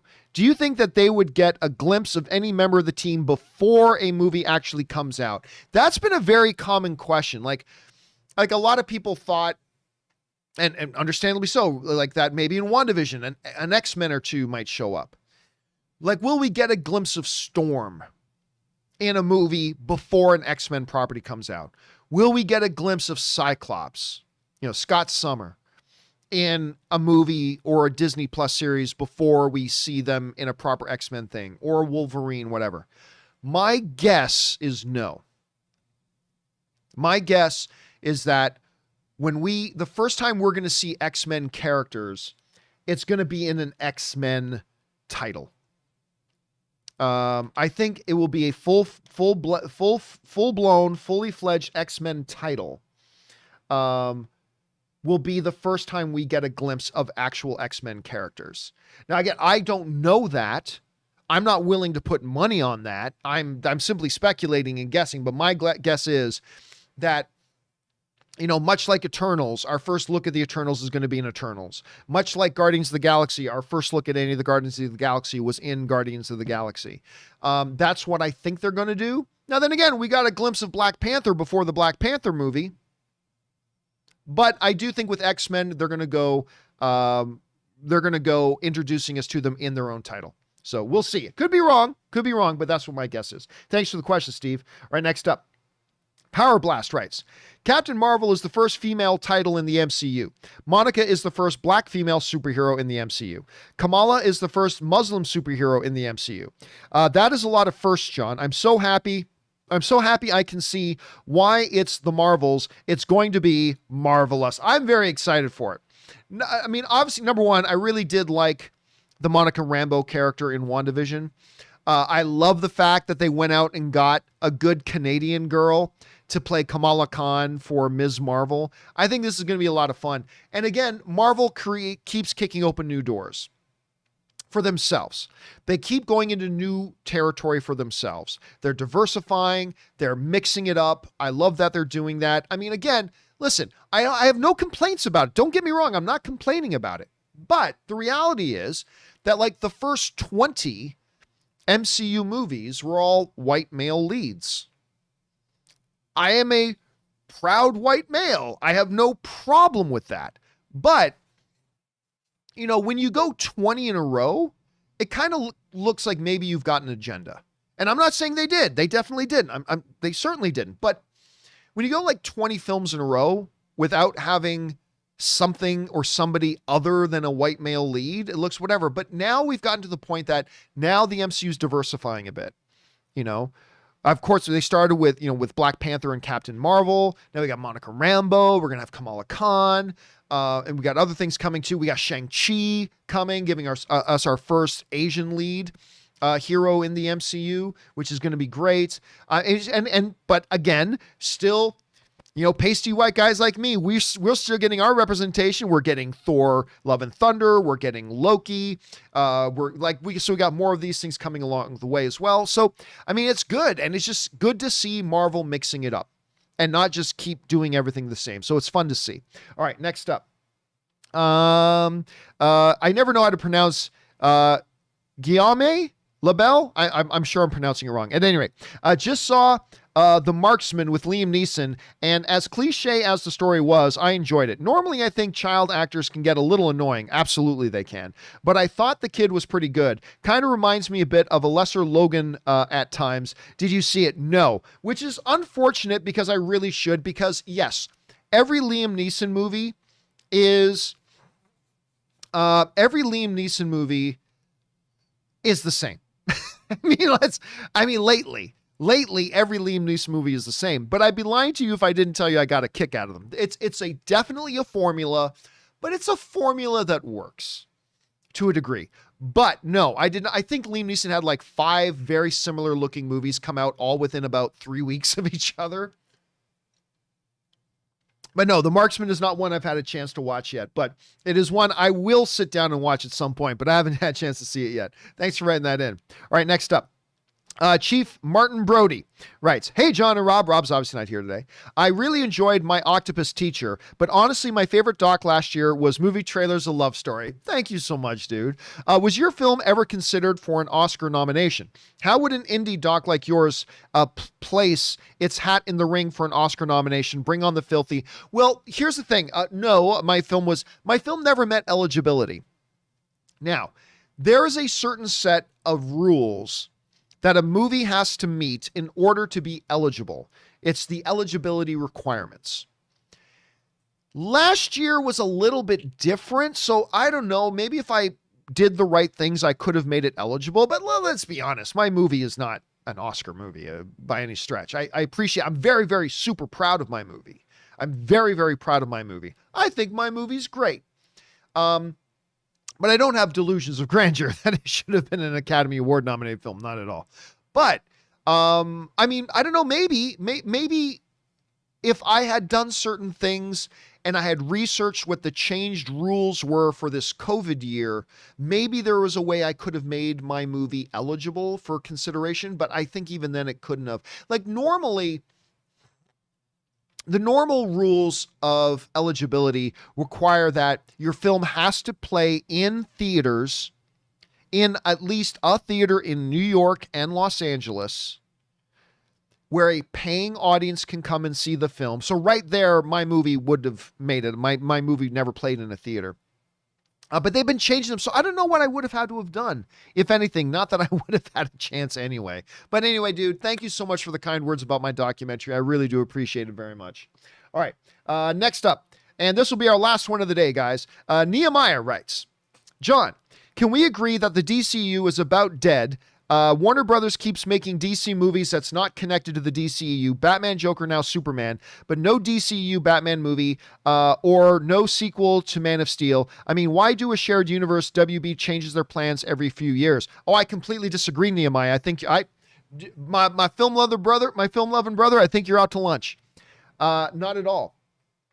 This whole fallacy that it can only be good if it's shared cinematic universe. I reject that completely. I mean, hell, look at Joker. It is the most successful movie when you look at overall that they've ever done. And it won Academy Awards. Joaquin Phoenix won Best Actor, made over $1 billion. And not everybody, but I mean, almost everybody loved it. It's fantastic. You don't need to make everything shared cinematic universe. I love that DC is going off and trying new things because you know what the comics do? The comics do all the time. The comics have their main story throughs and then they have isolated stories. All the time they do that. This is like Krypton Red Sun, The Dark Knight Returns, whatever. Like the comics do it all the time. Why can't they have shared universe movies and standalone movies? The comics do it all the time. And I think it's great. I think it should be mixed up because you give filmmakers a lot more freedom when they're not handcuffed to a shared cinematic universe. You never could have made Joker in the DCEU. There just would have been too many compromises that movie would have had to have made to fit in with the shared cinematic universe and the events going on in there and what's normal in that universe and what's not. So no, I do not believe that the DCU is about dead. We've got Flash coming. That's going to spark a whole thing. We got another Wonder Woman. We got Aquaman 2 coming. The first Aquaman made $1 billion at the box office, dude. I didn't think that movie would make 800 million. I always said it would be a hit, and I always said it would be successful, but I never thought it would make 800 million. And it made $1 billion at the box office. And it was fun and enjoyable and great. You had a great director in there too. I mean, honestly, I think right now things look very good for DC. I think things look now. That doesn't mean it's going to be successful. It doesn't mean that the movies, all you need to do is put out good movies. I don't give a flying fart if a good movie is connected to a shared cinematic universe or not, as long as it's a good movie. The Dark Knight was not connected to any shared cinematic universe, and a lot of people think it's the greatest comic book movie of all time. I don't think it's the greatest comic book movie of all time, but a lot of people do think it's the greatest comic book movie of all time. So, no, listen, we got everything from Black Adam, I think looks very exciting. I'm very, very stoked about that. They're making progress on this Green Lantern Corps thing, which I think could be very, very cool. Obviously, Aquaman 2 is something I'm very excited about. Obviously, this Robert Pattinson Batman thing is something I'm very excited about. As long as Andy Muschietti is directing this Flash movie, I think that's something to be very excited about. Andy Muschietti is a terrific storyteller and a great director. So no, man, I gotta say, I disagree. I completely disagree, especially with Flashpoint coming. I disagree that the DCEU is dead. Not at all. I think there's a lot of life in this thing left. I think the best is yet to come. Again, it may or may not work out, may or may not. But right now, I think they're pretty well positioned. And I think Walter Hamada has done a good job. I think he is the right guy to steer this thing. And, you know, we'll see where they go. We will see where they go. All right, guys. With that down, that'll do it for today's installment. Now, listen, there are still a few more questions to go here from Russell Amador, Wakanda Forever, Casey McNatt. Do not worry, guys. We will pick up tomorrow's show. We will start right off right where we left off. And in the meantime, guys, you can start sending in your comments and questions early. You don't have to wait until the show is live to send in your live comments and questions and tips to support the show. Just go anytime 24/7 to streamelements.com/movieblogtv/tip. The sooner you send it in, the earlier it gets read on the show. Funny how that works. Anyway, guys, thank you to all of you for spending a part of your day here with us as we talked about our favorite things in the world. Special thank you to all of you guys who did send in those live comments and questions. Number one, because you give us great fun things to talk about. But number two, you support this channel as you do it. And all of us involved with the John Campea Show, thank you guys very, very much for that support. Okay, guys, remember to do the four main things. Stay smart, stay safe, take care of yourselves, and please take care of the people around you. That'll do it for me for now, guys. My name's John Campea, and until next time, my friends, bye-bye.